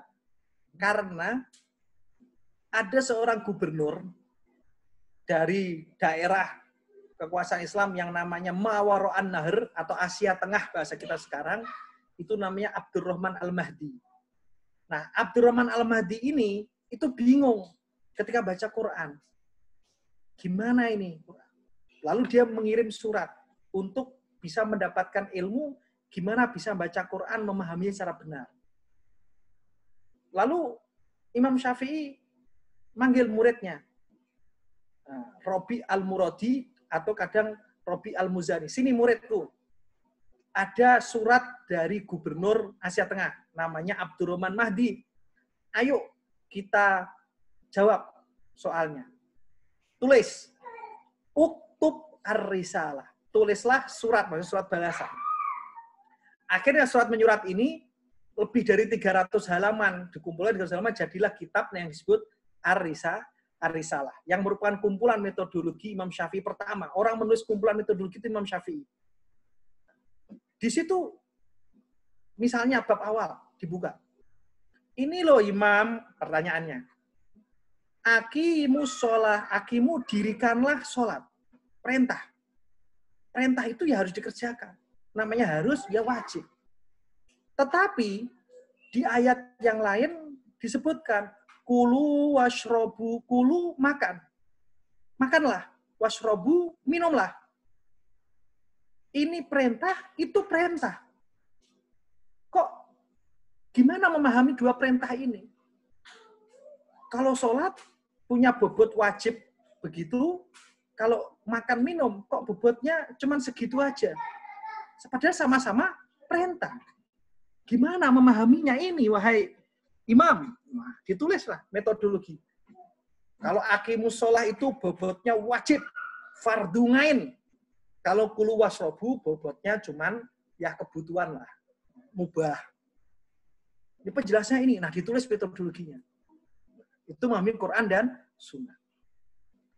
Caranya gimana, Imam? Oh, ayat harus disesuaikan sama ayat lainnya, dikoneksikan. Nah, ilmunya namanya bayan kitabi, bab awal. Yaitu ayat dijelaskan oleh ayat. Tapi kalau ada ayat dijelaskan oleh hadis, namanya bayan nabawi. Terus kemudian hadis itu apa? Perkataan, perbuatan, ketetapan Nabi. Oke, ketetapan Nabi. Tapi kan namanya hadis itu tergantung periwayatannya. Gimana nih periwayatannya? Kalau yang riwayatin banyak, namanya mutawatir. Pasti benar itu. Yang riwayatin mutawatir. Pasti benar. Tapi ada yang riwayatnya sedikit, namanya ahad. Ahad itu dibagi 3. Ada masyhur, ada aziz, ada gharib. Bagi itu dijelaskan detail Imam Syafi'i. Nah, untuk kategori ahad harus diseleksi rawi-rawinya. Diseleksi. Pembawa beritanya siapa? Benar nggak? Gimana kok harus diseleksi? Iya, karena di Quran ada in ja'akum fasikum binaba'in fatabayyanu. Kalau ada orang bawa kabar berita, harus diklarifikasi nih, seleksi. Siapa yang bawa ini? Nah, yang bawa ini tukang bohong atau enggak? Oh, isi beritanya ini masuk akal atau enggak? Bertentangan dengan Quran atau enggak? Oh, itu ilmunya dijelaskan. Jadi pertama itu Quran Sunnah itu harus mengerti. Oh, nanti kan di Quran itu ada yang hukum turun belakangan, kemudian dilanjutkan hukum yang lain turun berikutnya. Namanya nasah mansuh. Wah, itu nanti dibuat ilmunya. Nah, itu namanya Quran dan Sunnah. Terus bagaimana kalau seandainya misalnya permasalahan baru ini nggak ada dalam Quran dan Sunnah? Nah, kalau nggak ada, maka seseorang harus berijtihad. Harus mengeluarkan daya upayanya untuk mengambil ilmu dari Quran Sunnah untuk menjawab permasalahan yang sedang terjadi. Nah, namanya ijtihad dalam bahasa Imam Syafi'i disebut al-qiyas. Ijtihad itu ya qiyas, analogi. Kalau analoginya dilakukan oleh masing-masing orang, namanya qiyas. Kalau ternyata kesimpulannya itu sama, oh si A melakukan qiyas nih, ijtihad. Kesimpulannya A, tiba-tiba tanpa dikondisikan, tanpa diskenario, ternyata ulama yang lain juga punya kesimpulan A sama. Ulama yang lain juga sama. Ulama lain sama. Di zaman berikutnya juga sama. Tanpa dikondisikan atau direkayasa. Oh, berarti terjadilah ijma atau konsensus. Bukan dikondisikan, tapi secara alamiah. Paham Pak ya? Nah, itu namanya ijma. Jadi Quran, hadis, ijma. Contoh ijma apa? Sahabat. Yaitu semua sepakat bahwa setelah meninggalnya Rasul, umat Islam harus punya pemimpin. Harus punya pemimpin. Itu ijma, sepakat. Ijma, sepakat. Nah, contoh lagi, yang merupakan ijma lagi. Zaman Nabi, sholat tarawih itu sendiri-sendiri. Nah, kemudian setelah Nabi wafat, terjadi ijma, kesepakatan. Sholat tarawih itu sebaiknya berkumpul bersama-sama, jamaah. Nah, itu baru ada di jamaah. Itu ijma. Karena sholat tarawih sunnah, maka berjamaahnya ya sunnah. Dan seterusnya. Dan seterusnya, contohnya. Yang keempat, qiyas. Analogi itu qiyas. Nah, qiyas itu harus orang pinter. Di Quran itu disebut fa'tabiru ya ulil absar. Maka ambillah contoh engkau, wahai orang-orang yang mempunyai pengertian, punya pikiran. Contoh dari mana? Contoh dari Quran. Jadi di dalam mazhab Syafi'i itu diakui Quran itu menerangkan banyak hal. Tibyanan likulli syai'. Tapi yang diterangkan itu adalah hal-hal yang sifatnya baku. Nah, misalnya apa? Misalnya hal yang baku. Yang namanya mencuri itu kan di Quran ada. Mencuri di Quran ada. Mencuri itu tidak boleh. As-sariqu was-sariqatu faqta'u aydiyahuma. Nyolong itu ya nggak boleh. Itu Quran. Nah, soal bagaimana mencuri, nah itu zaman bisa berubah. Itu fikihnya bisa berubah. Kalau dulu mencurinya pakai golok, kalau sekarang pakai tanda tangan, dan seterusnya. Nah, tetapi makna pencuri itu kan bisa dilogikakan atau dikiaskan, dianalogikan dengan sebelumnya. Karena memang substansinya sama. Nah, kias itu mengambil substansi, kesamaan substansi. Makanya Amirul Mukminin Umar bin Khattab itu mewasiatkan pada Abu Musa al-Asy'ari yang berdakwah di tempat lain. Dibilang apa? Al-fahma, al-fahma. Pahami. Kamu orang pintar, harus bisa memahami. Di dalam ada yang datang, kalau di Quran dan hadis nggak ada, maka lakukanlah kias. Lakukanlah analogi untuk perkara sudah ada. Contohnya apa? Di kita itu, kias itu misalnya di kias, di kita itu misalnya syariat menyuruh kita zakat, wa'atuz zakah, berzakat. Lalu Nabi zakat fitrahnya misalnya dengan gandum. Itu teks hadis begitu. Terus pertanyaan, bagaimana dengan orang Indonesia? Makan gandum itu enggak ini. Nah, tapi makannya beras, gimana? Nah, maka ada ilmu tentang kias. Imam Syafi'i mengulas. Kias itu harus memenuhi 4 rukun. 1, namanya hukmul asli. Al-asl. Al-asl apa? Zakat. Zakat fitrah, teks hadisnya apa? Zakat fitrah, Rasul pakai gandum. Hukumnya apa zakat fitrah? Wajib. Ada asal, ada hukum asal. Nah, lalu ada hal yang baru yang disebut fara', permasalahan. Apa? Beras. Beras itu baru. Nah, yang keempat harus ada elat. Elat itu adalah nilai substansi yang menggabungkan antara hal lama dengan hal yang baru. Apa hal lama itu?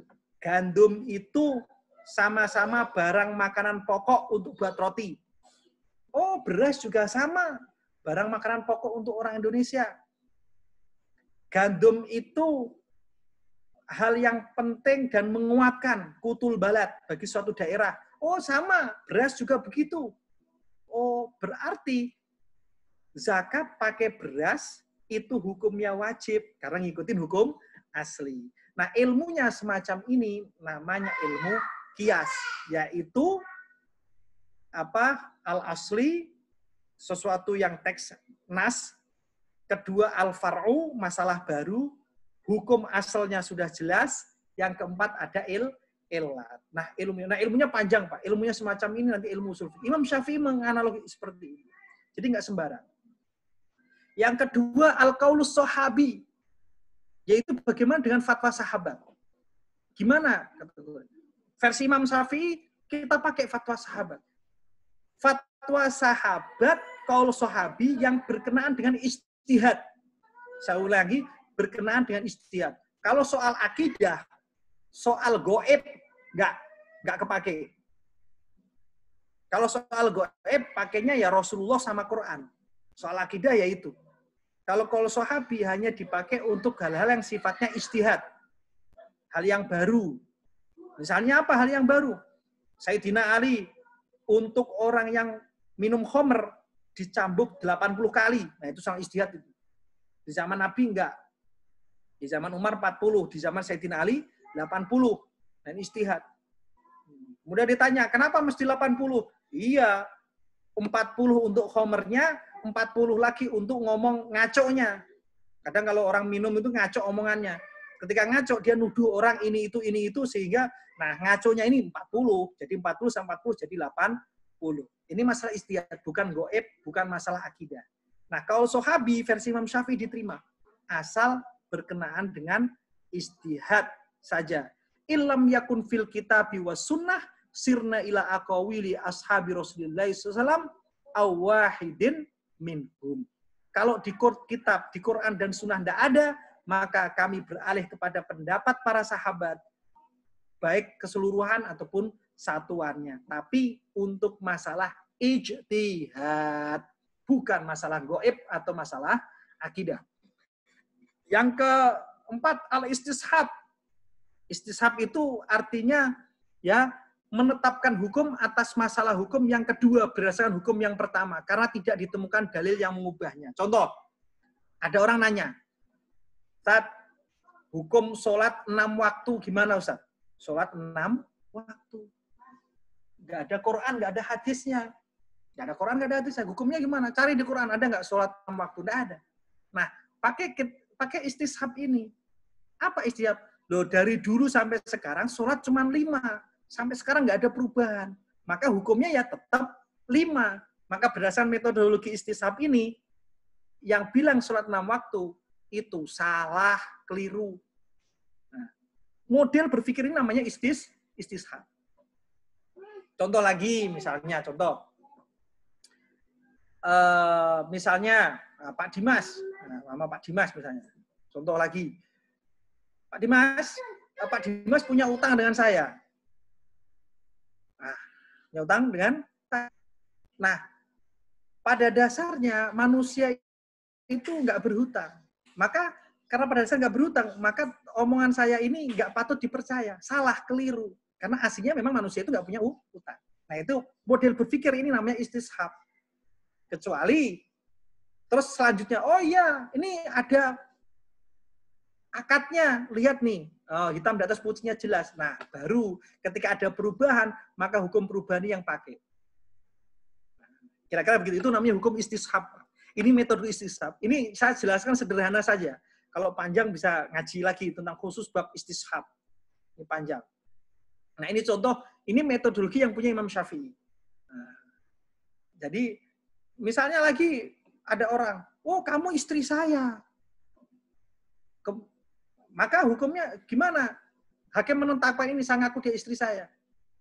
Nah, maka kita kembali kepada asalnya. Asalnya adalah saya sama dia nggak ada ikatan, ya artinya bukan istri saya. Kecuali habis itu saya bilang, ini loh surat nikahnya. Nah, maka hukum perubahan ini yang kepake. Nah, ilmu berpikir ini namanya istishab.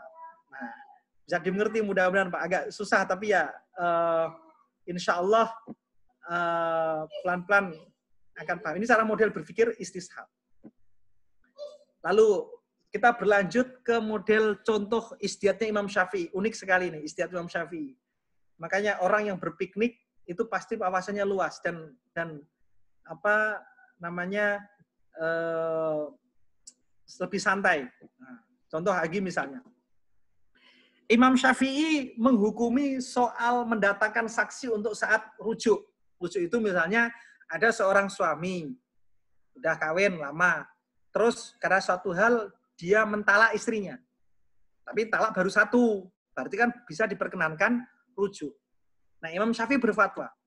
Di Qaul Qadim bilang, ya, ketika si suami mau rujuk, harus membawa saksi. Nggak bisa sendirian, harus bawa saksi. Itu kata Imam Syafi'i. Di Qaul Qadim ya, saat Imam Syafi'i ada di Baghdad. Ketika Imam Syafi'i pindah ke Mesir, nah, jawabnya, oh nggak perlu pakai saksi. Nggak perlu pakai saksi. Ya rujuk-rujuk aja. Kenapa? Karena dia lebih berhak. Suami itu lebih berhak. Nah, lebih berhak. Wow, lalu kok bisa begitu? Ceritanya gimana? Wah, di Qaul Qadim Imam Syafi'i punya dalil loh. Dalilnya adalah wa ashhidu dzawa adlim minkum wa aqimus syahadah lillah.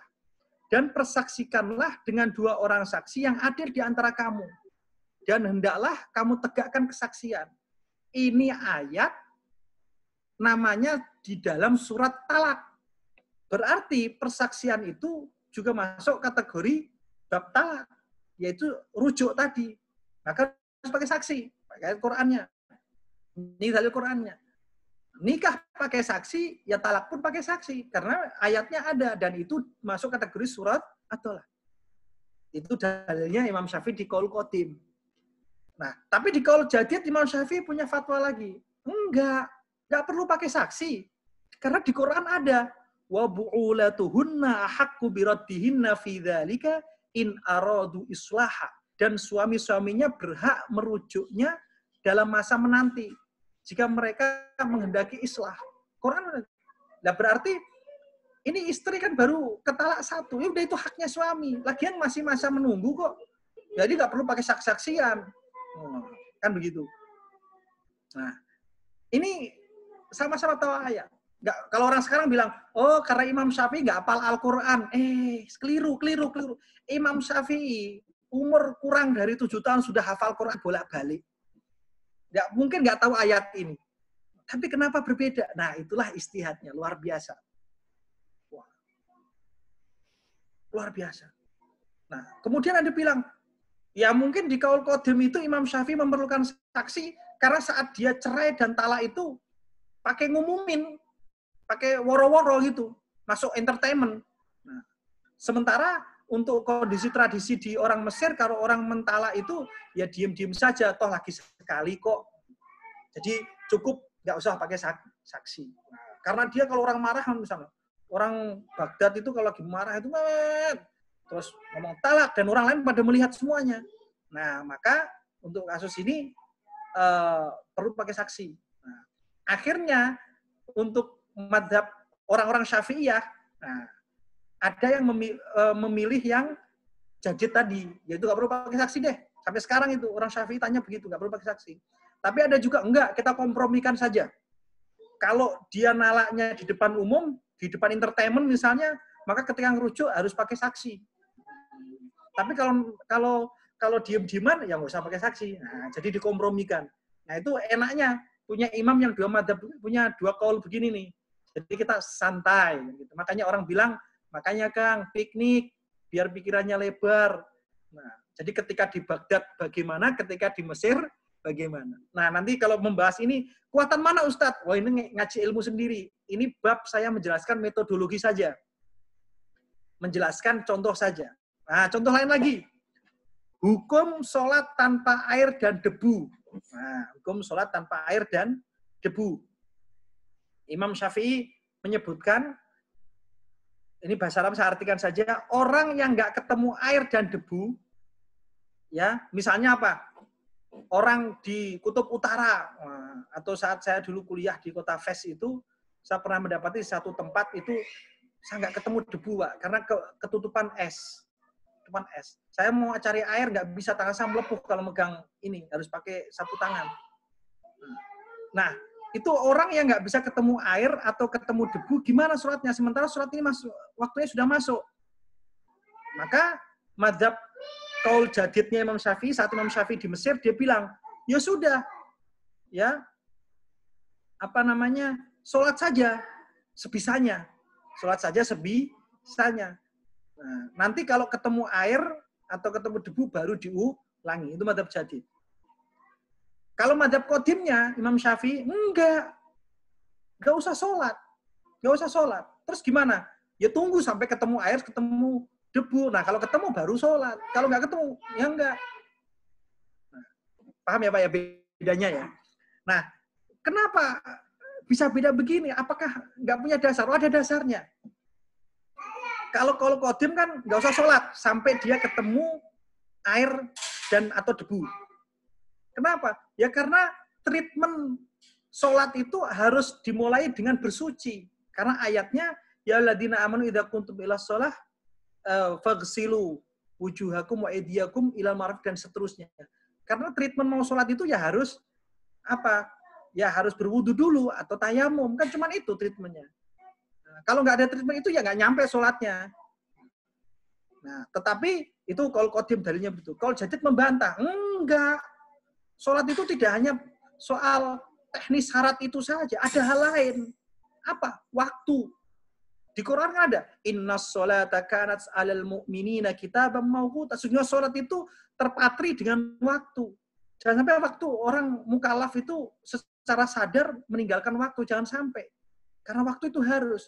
Makanya harus sholat sebisanya untuk menghormati waktu itu. Nah, kata qaul jadid. Nah, kira-kira dari dua qaul ini bagaimana? Nah, orang-orang Syafi'iyah, pengikut mazhab Syafi'i, memakai yang jadid. Ya sudah, artinya dia sholat sebisanya, nanti kalau ketemu air baru diulang lagi. Begitu. Tetapi dua-duanya dalilnya Quran. Nggak mungkin dong saat Imam Syafi'i berfatwa qadim, apa di qaul qadimnya tadi, itu nggak tahu ayat tentang inna sholata kanat 'alal mu'minina kitaban mawquta. Nah, ini akhirnya terjadi dialektika. Perdebatan dua qaul ini. Nah, akhirnya enaknya dari mazhab Syafi'i adalah, nah karena imamnya suka piknik, yaitu piknik Baghdad dan Mesir, maka ini enak mengkomparasikan. Nah, sekarang pertanyaan lalu menjadi ilmu. Sholat itu ya bisa muncul karena terpenuhnya syarat, atau sholat itu muncul karena waktu. Wah, jadi ilmu akhirnya Pak. Jadi manhaj metodologi. Nah, manhaj metodologi. Kalau mazhab qadim, sholat itu muncul karena syarat. Kalau versinya jadid, enggak. Sholat itu muncul karena waktu.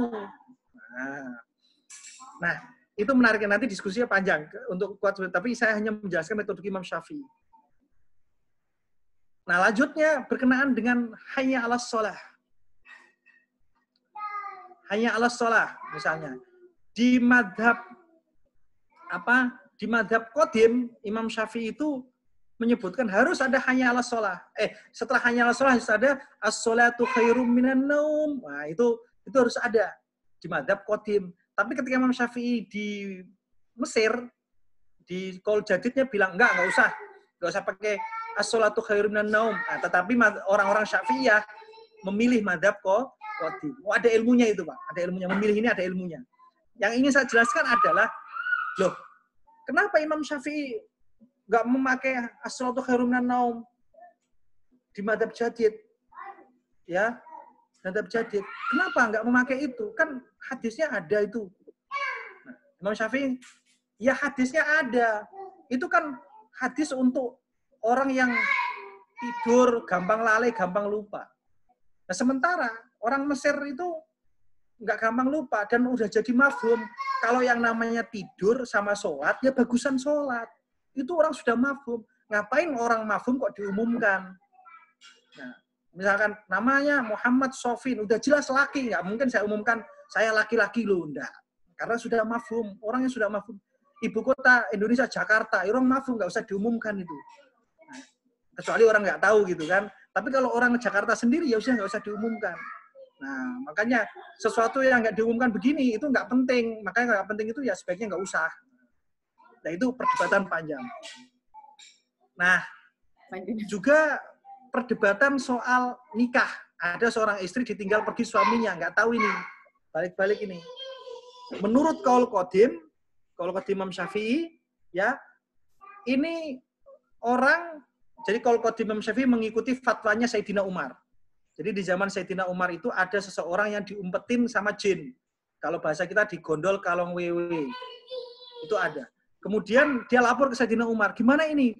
Nah, lalu dia bertanya, ya sudah, kalau kata Sayyidina Umar, tunggu 4 tahun, lalu setelah 4 tahun, kamu melakukan masa tunggu idahnya orang meninggal, kemudian habis itu kau kawin. Kata Sayyidina Umar. Yang kedua, dalilnya Qaul Qadim adalah, ini dianalogikan dengan laki yang impoten, yang nggak bisa memberi nafkah batin, termasuk juga nggak bisa memberi nafkah lahir. Maka kalau dua ini bertemu, maka si perempuan berhak menuntut untuk rusak nikah. Nah, maka Qaul Qadim memakai ini untuk berpendapat bahwa 4 tahun, terus idah wafat baru boleh kawin. Terus Qaul Jadid Imam Syafi'i ketika di Mesir, beda lagi. Oh enggak. Kita ikut fatwanya Sayyidina Ali. Apa? Tasbir hatta yu'lam mautu. Semua harus jelas. Sabar, tunggu sampai jelas. Kalau dia meninggal, ya mana kuburannya, mana jasadnya, mana surat kematiannya. Kalau dicerai, ya jelas caranya kapan. Semua harus jelas. Baru boleh. Nah, selanjutnya bergerak. Nah, itu madhab Qaul Jadidnya Imam Syafi'i. Lalu berdebat. Lah kalau misalkan dikiaskan dengan impoten sama nggak memberi nafkah loh. Memberi nafkah itu jelas loh. Dia nggak memberi nafkah jelas. Dia nggak memberi nafkah jelas. Impoten jelas. Tapi kalau orang pergi itu abu-abu. Orang pergi itu begitu saja abu-abu, nggak jelas ini. Nggak bisa dikiaskan dengan impoten atau nggak mau memberi nafkah. Namanya orang pergi kok, itu abu-abu. Nah, kemudian gimana orang-orang Syafi'iyah menyatakan, wah ini perdebatan panjang nih dari mazhab Syafi'i. Kalau pakai Qaul Jadid, kasihan perempuannya. Karena nggak ada kejelasan. Perempuan itu suka coklat. Suka kue ulang tahun, suka hadiah. Tetapi sesuka-sukanya itu semua, perempuan lebih suka kepastian. Nah, makanya kalau untuk Qaul Qadim memberi kepastian. Tapi kalau Qaul Jadid, suruh sabar, gak punya kepastian. Kasihan perempuannya. Nah ini terjadi perdebatan di antara mazhab Syafi'i. Dan menjadi keluasan buat kita. Makanya disebut ikhtilafu ummati rahmah. Perbedaan ini menjadi keluasan kita berpikir. Kenapa bisa luas? Karena piknik. Nah, inilah yang kemudian menjadi pondasi yang namanya kedinamisan, dinamika daripada mazhab Syafi'i yang melahirkan banyak ilmu dan disukain dan cocok buat banyak negara. Nah, itu pertama Imam Syafi'i punya Qaul Qadim dan Qaul Jadid. Nah, itu menariknya di mazhab Syafi'i itu Qaul Qadim dan Jadid. Yang selanjutnya ya Imam Syafi'i juga ada Syafi'i, ada Syafi'iyah. Jadi Syafi'iyah ini sangat leluasa beratraksi dalam segi keilmuan.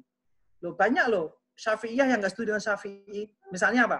Imam Syafi'i itu berfatwa kirim Fatihah, kirim bacaan Quran untuk mayit nggak nyampe. Tapi Syafi'iyah pengikutnya bilang nyampe. Nah, itu perdebatan. Lalu ada orang menafsiri, oh Syafi'i itu bilang nggak nyampe. Kenapa? Ya karena bacaan Quran itu hadisnya adalah pahalanya untuk dirinya sendiri, untuk yang baca. Gitu loh. Makanya bilang nggak nyampe. Karena di hadis bilang ya untuk pahala Quran ya untuk yang baca. Gitu kan. Nah, terus kemudian ada yang bilang, oh Imam Syafi'i itu bilang nggak nyampe karena memang umumnya orang baca Quran ya pahalanya untuk yang baca Quran. Tetapi kalau dia berdoa, Allahumma ausil thawaba ma qara'nahu. Ya Allah, sampaikanlah pahala yang aku baca ini untuk si ahli mayit. Nah, itu baru nyampe karena berdoa untuk menyampaikan. Nah, inilah keluasan antara Syafi'iyah. Nah, sangat TikToknya. Tapi Syafi'iyah begitu apakah hanya berbeda saja? Enggak. Dia berbeda dari sisi fatwa kaulnya, tetapi dia masih mengikuti manhaj metodologinya. Nah, namanya disebut sebagai manhajinya. Yang ketiga, di madhab Syafi'i itu dikenal adanya intikal madhab. Boleh pindah madhab untuk kondisi tertentu, bukan untuk keseluruhan kondisi tertentu. Contohnya apa? Madhab Syafi'i itu kalau bersentuhan kulit dengan perempuan lain, itu membatalkan puasa. Membatalkan wudhu. Membatalkan wudhu. Tetapi, untuk kasus misalnya orang sedang tawaf itu wajib suci. Wajib suci. Nah, tawaf itu kan sentuhan sama istrinya. Nah, dalam kondisi ini diperkenankan intikal madhab. Ke madhab Maliki. Karena madhab Malik sentuhan itu enggak apa-apa, asal enggak ada syahwat. Tetapi intikal ini hanya untuk solusi kondisi darurat tertentu. Nah, itu namanya intikal madhab. Itu diperkenankan. Hanya untuk sebatas itu saja, seperlunya saja. Tetapi mereka punya metode melarang talfik. Talfik itu mencampur adukkan. Dipilih yang ringan-ringan. Contoh misalnya, kalau madhab Imam Malik, itu anjing itu nggak najis. Nah, oke. Kalau soal anjing, aku ikut Imam Malik. Kalau soal wudhu saya ikut Imam Syafi'i karena Imam Syafi'i cuman nyentuh rambut sedikit. Kalau Imam Malik kan harus basah semua. Jadi dipilih yang ringan-ringan. Ini yang talfik. Kenapa? Karena talfik ini nanti memain-mainkan agama. Mencari yang senang-senangnya saja, menuruti hawa nafsu. Nah, ini yang talfik dilarang. Tapi intikal madhab boleh, tetapi dengan kadar kebutuhan tertentu. Dan yang terakhir, ada yang namanya ilmu namanya khilah. Khilah itu yang disebut rekayasa hukum. Rekayasa hukum, nah namanya hukum itu, siapa yang bisa memainkan hukum? Ya ahli hukum. Siapa yang bisa memainkan fikih? Ya ahli fikih. Gitu. Nah itu ada namanya metode khilah. Khilah itu penting. Rekayasa hukum itu penting. Tetapi khilah bukan untuk membatilkan yang hak atau menghakkan yang batil. Bukan yang itu. Khilah itu solusi. Contoh misalnya begini. Di dalam madhab Syafi'i itu dilarang menjual kotoran. Yang najis, anjing itu dilarang. Kemudian di satu sisi butuh yang namanya pupuk. Anjing dibutuhkan untuk polisi, nangkap polisi. Ini gimana? Maka dibutuhkan khilah.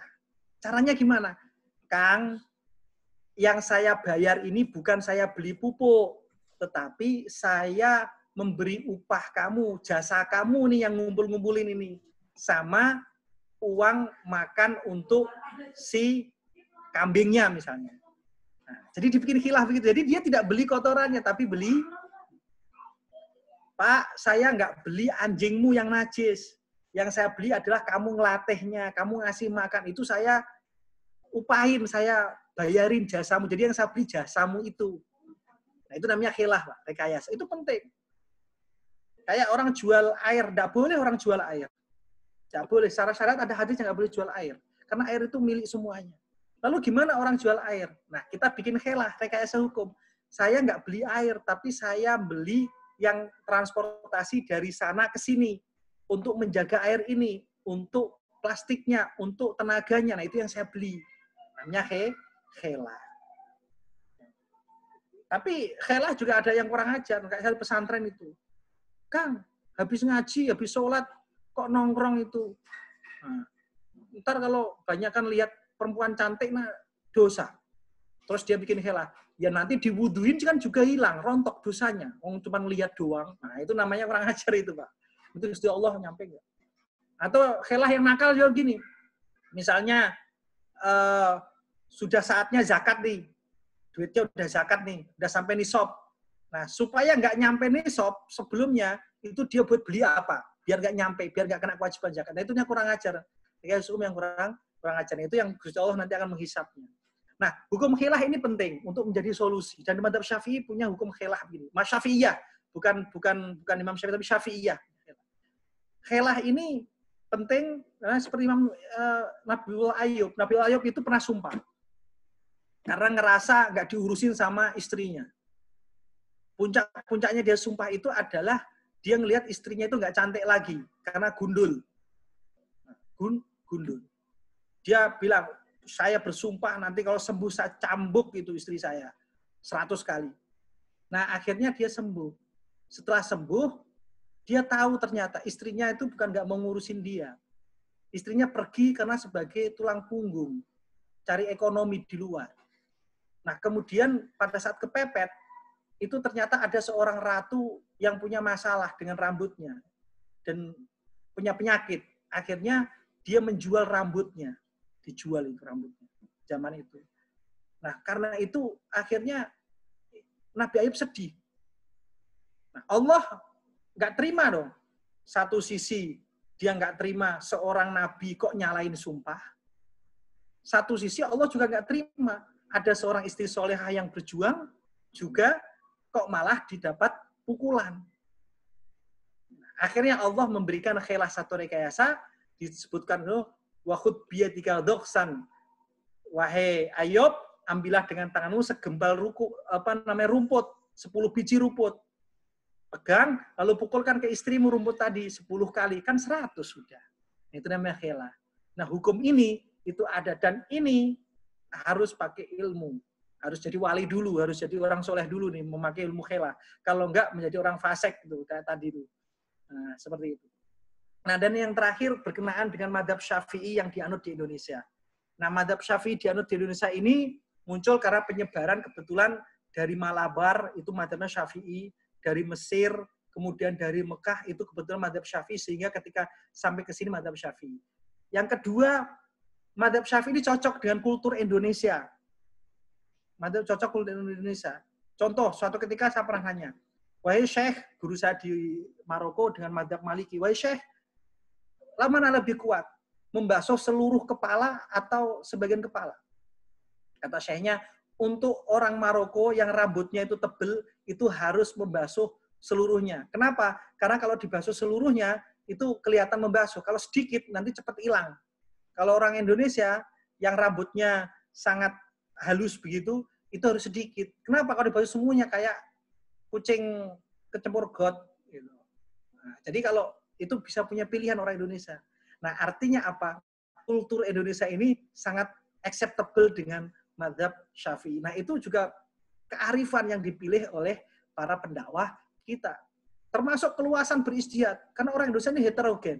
Banyak maunya, banyak warnanya, banyak pikirannya. Nah, yang bisa mengayomi yang heterogen ini adalah ilmunya orang yang piknik kemana-mana dan ketemu banyak orang, yaitu madzhab Syafi'i dan Imam Syafi'i. Makanya langsung dirumuskan para ulama, kitab-kitabnya, dan yang saya sebutkan di sini. Nah, itulah. Kemudian untuk memberi keputusan hukum juga dipilih bermadzhab Syafi'i karena lebih luas tadi, lebih luas. Nah, inilah kenapa kok madzhab Syafi'i di Indonesia, karena kita yang heterogen, kita yang banyak maunya, dan jawabannya itu bisa macam-macam. Nah, sesuai dengan apa konteks yang bisa disesuaikan dengan maslahat atau maqasid syariah itu nyampe. Nah, kira-kira begitu. Nah, itulah kenapa madzhab Syafi'i di Indonesia sangat populer, akhirnya dirumuskan oleh para ulama. Wallahu a'lam bishawab.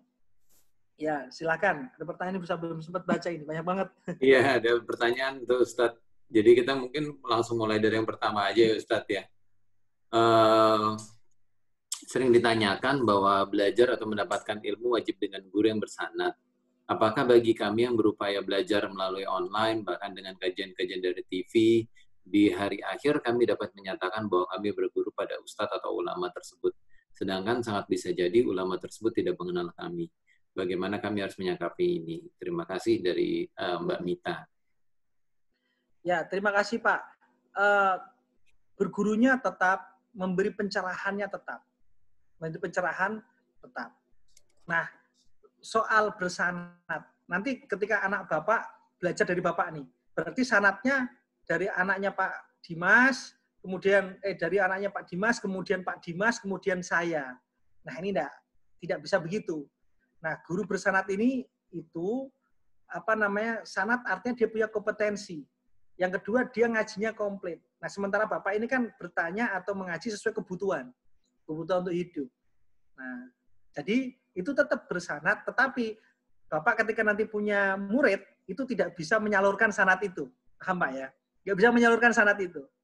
Nah, nggak bisa menyalurkan sanad itu. Jadi tetap berguru bersanad itu betul, tetapi sebagai transmisi kepada keilmuan berikutnya, nah, itu tidak. Mungkin hanya sekedar nasihat atau pencerahan itu boleh. Tapi untuk mensanati orang di bawahnya, tidak. Nah, ya, siap. Kira-kira begitu. Insya Allah.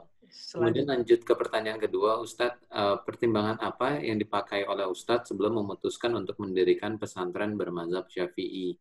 Dan mungkin tadi udah dijelaskan pertanyaan selanjutnya, soalnya apa kelebihan mazhab Syafi'i dibandingkan dengan mazhab yang lain? Ya, untuk pesantren ini apa? Sebenarnya pesantren itu tidak langsung dikasih, oh saya mazhab Syafi'i, enggak. Karena Indonesia mazhab Syafi'iyah, nanti orang ini ketika selesai dari pendidikan kan menjawab persoalan, Pak. Tentu persoalan yang harus dia mengerti. Dan persoalan itu berkenaan dengan orang Indonesia yang bermazhab Syafi'i. Maka dipersiapkanlah orang-orang untuk menjawab itu sesuai dengan mazhab Syafi'i. Gitu loh. Kalau saya mendirikannya di Maroko, ya saya akan mendirikan misalnya mazhabnya Maliki. Kenapa? Karena pesantren itu lembaga pendidikan untuk dia siap menjawab persoalan di luar. Kalau di Indonesia, ya paling tidak mazhab Syafi'i. Kenapa? Untuk mempersiapkan dia menjawab persoalan di luar. Kok nggak Quran hadis? Ya Quran hadis wajib. Tetap itu Quran hadis. Tidak bisa berubah. Cuman kan untuk metode memahaminya, itu kan butuh. Jadi kita memberi metode itu untuk menjawab persoalan berikutnya. Nanti anak cucu saya, murid-murid saya, tidak mungkin hidup seperti zaman saya. Makanya yang saya kasih adalah modal, yaitu metode, cara, bagaimana menggali, ya seperti itu. Siap. Insya Allah tadi. Saya lanjutkan untuk pertanyaan berikutnya, Ustadz. Ya, tadi dijelaskan oleh Ustadz ada dua sistem bermazhab, yaitu dengan manhaji dan kauli. Ya. Kemudian Ustadz melanjutkan dengan mengikut bahwa saat ini untuk mengikuti mazhab Syafi'i harus dengan sistem manhaji, jadi berpindah. Tadi kita mungkin belum sempat dilanjutkan oleh Ustadz bagaimana implementasinya. Terus kemudian apakah benar manhaj itu menjadi lebih penting daripada mazhab itu sendiri? Seperti contohnya yang populer saat ini adalah manhaj salafi. Terima kasih Ustadz. Ya, terima kasih Pak. Nah, jadi mazhab itu tadi saya bilang pikiran, sudut pandang. Nah, garis terkecil, jadi mazhab itu artinya gelondongan umumnya, Pak, besarnya. Umurnya besarnya. Nah, di antara bagian mazhab itu adalah ada manhaj.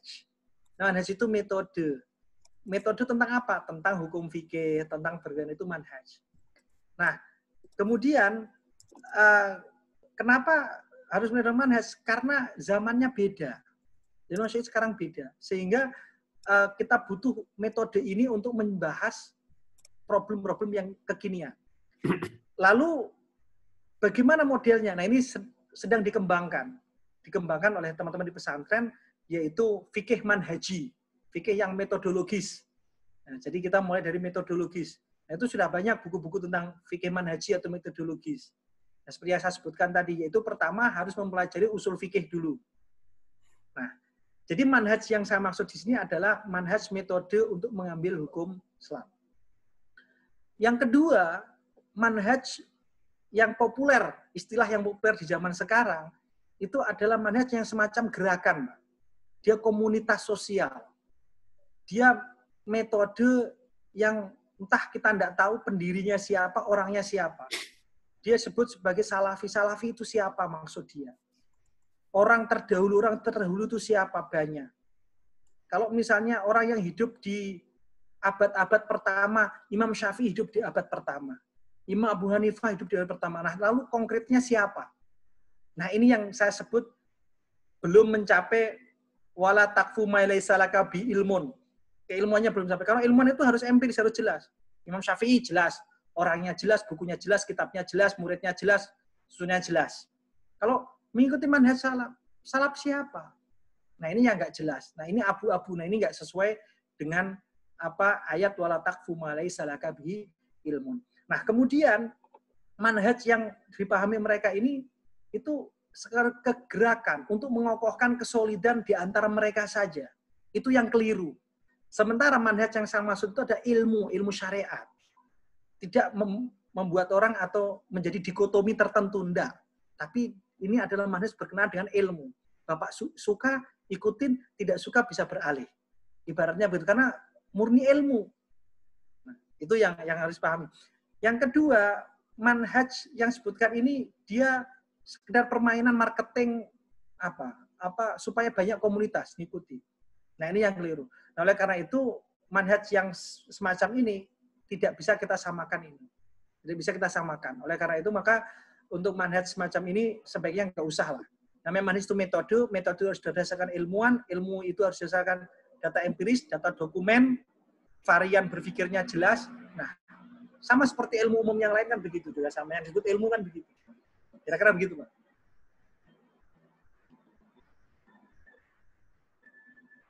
Halo? Maaf. Halo? Maaf, Ustadz lanjut lagi ya. Terus ini cukup banyak pertanyaannya. Alhamdulillah. Ada pertanyaan. Assalamualaikum warahmatullahi wabarakatuh, Ustadz. Ini kelihatannya tadi sempat dibahas sama Ustadz juga sedikit. Apa yang dijadikan kriteria atau kualifikasi seseorang bisa dikatakan mujtahid pada zaman setelah Nabi? Kemudian dilanjutkan dengan pertanyaan dalam kondisi apa saja yang diharuskan para mujtahid melakukan ijtihad dan apakah faktor budaya dari suatu bangsa juga mempengaruhi dalam pengambilan keputusan?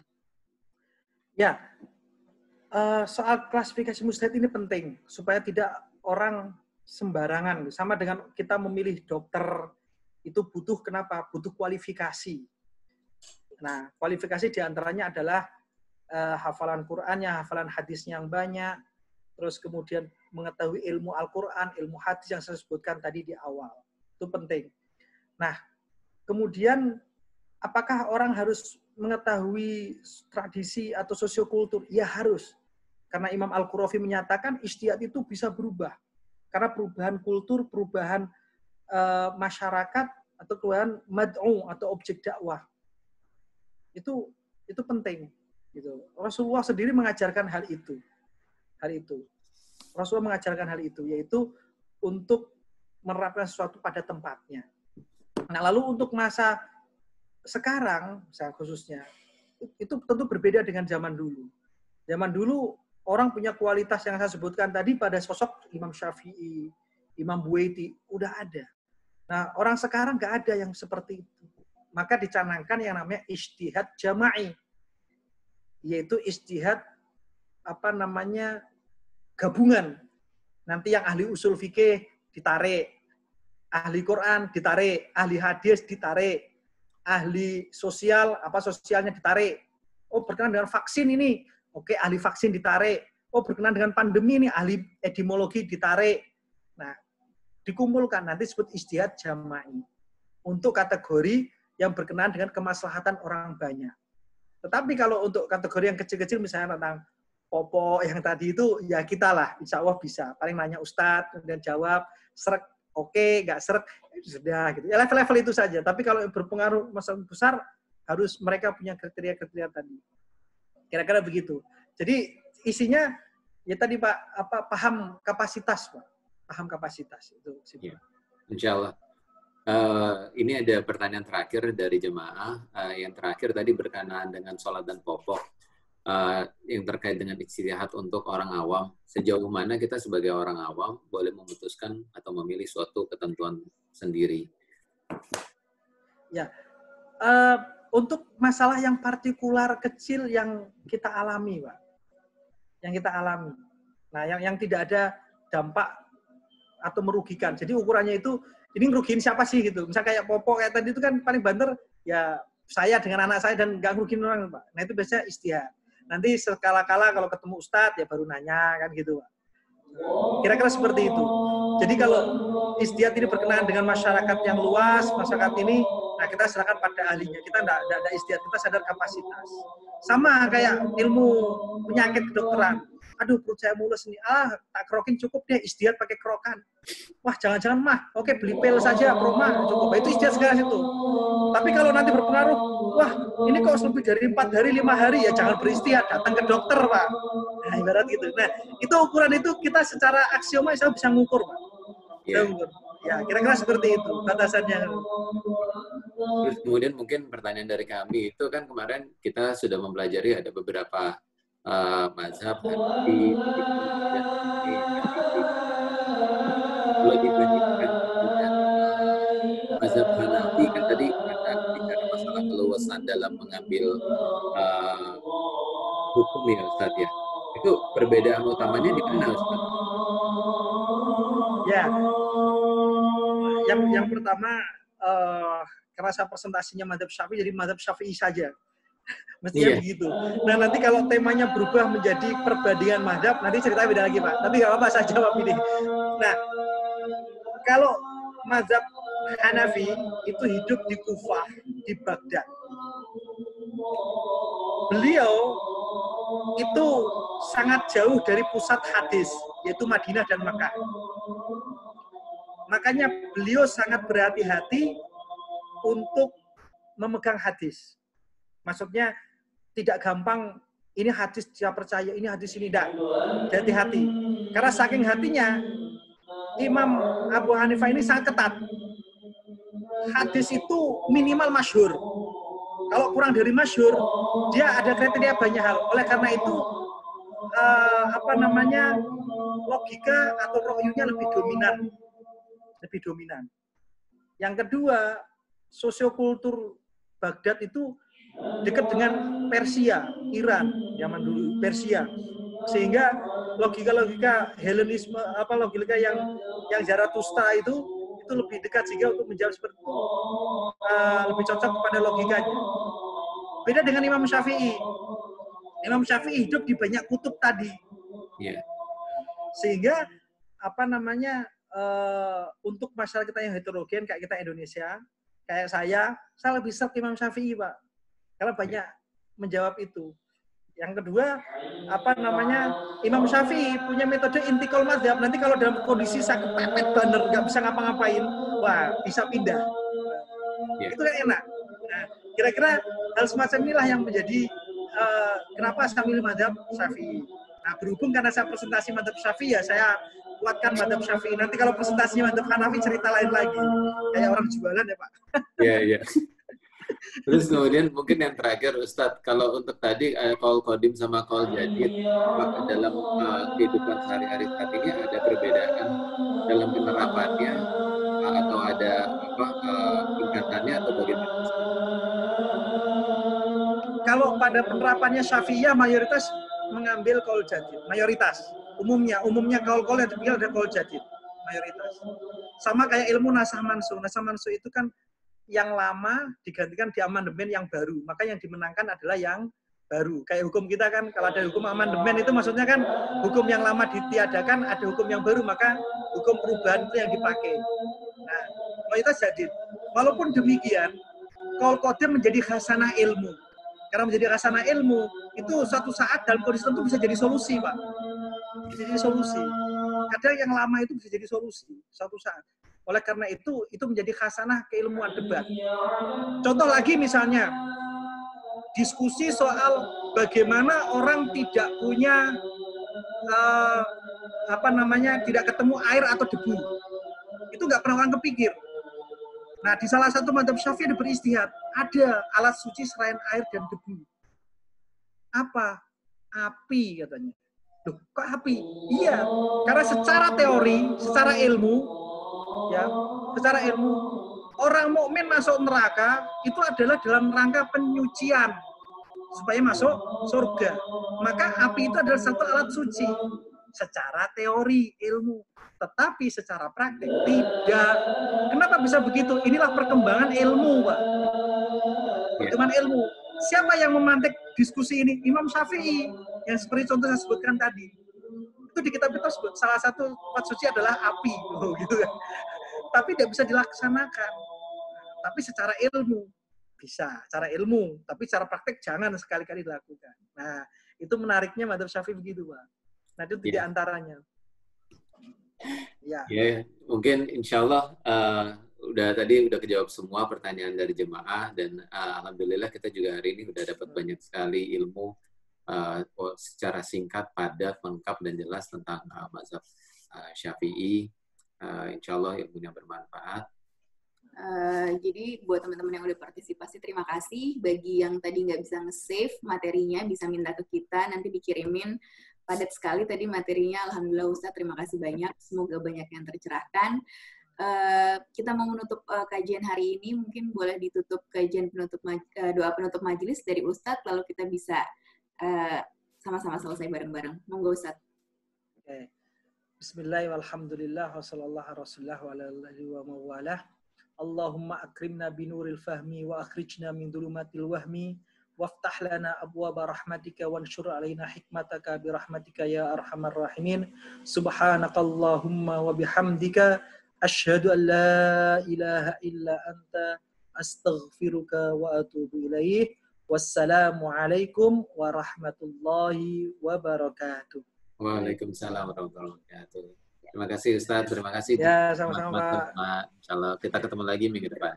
Assalamualaikum warahmatullahi wabarakatuh. Assalamualaikum.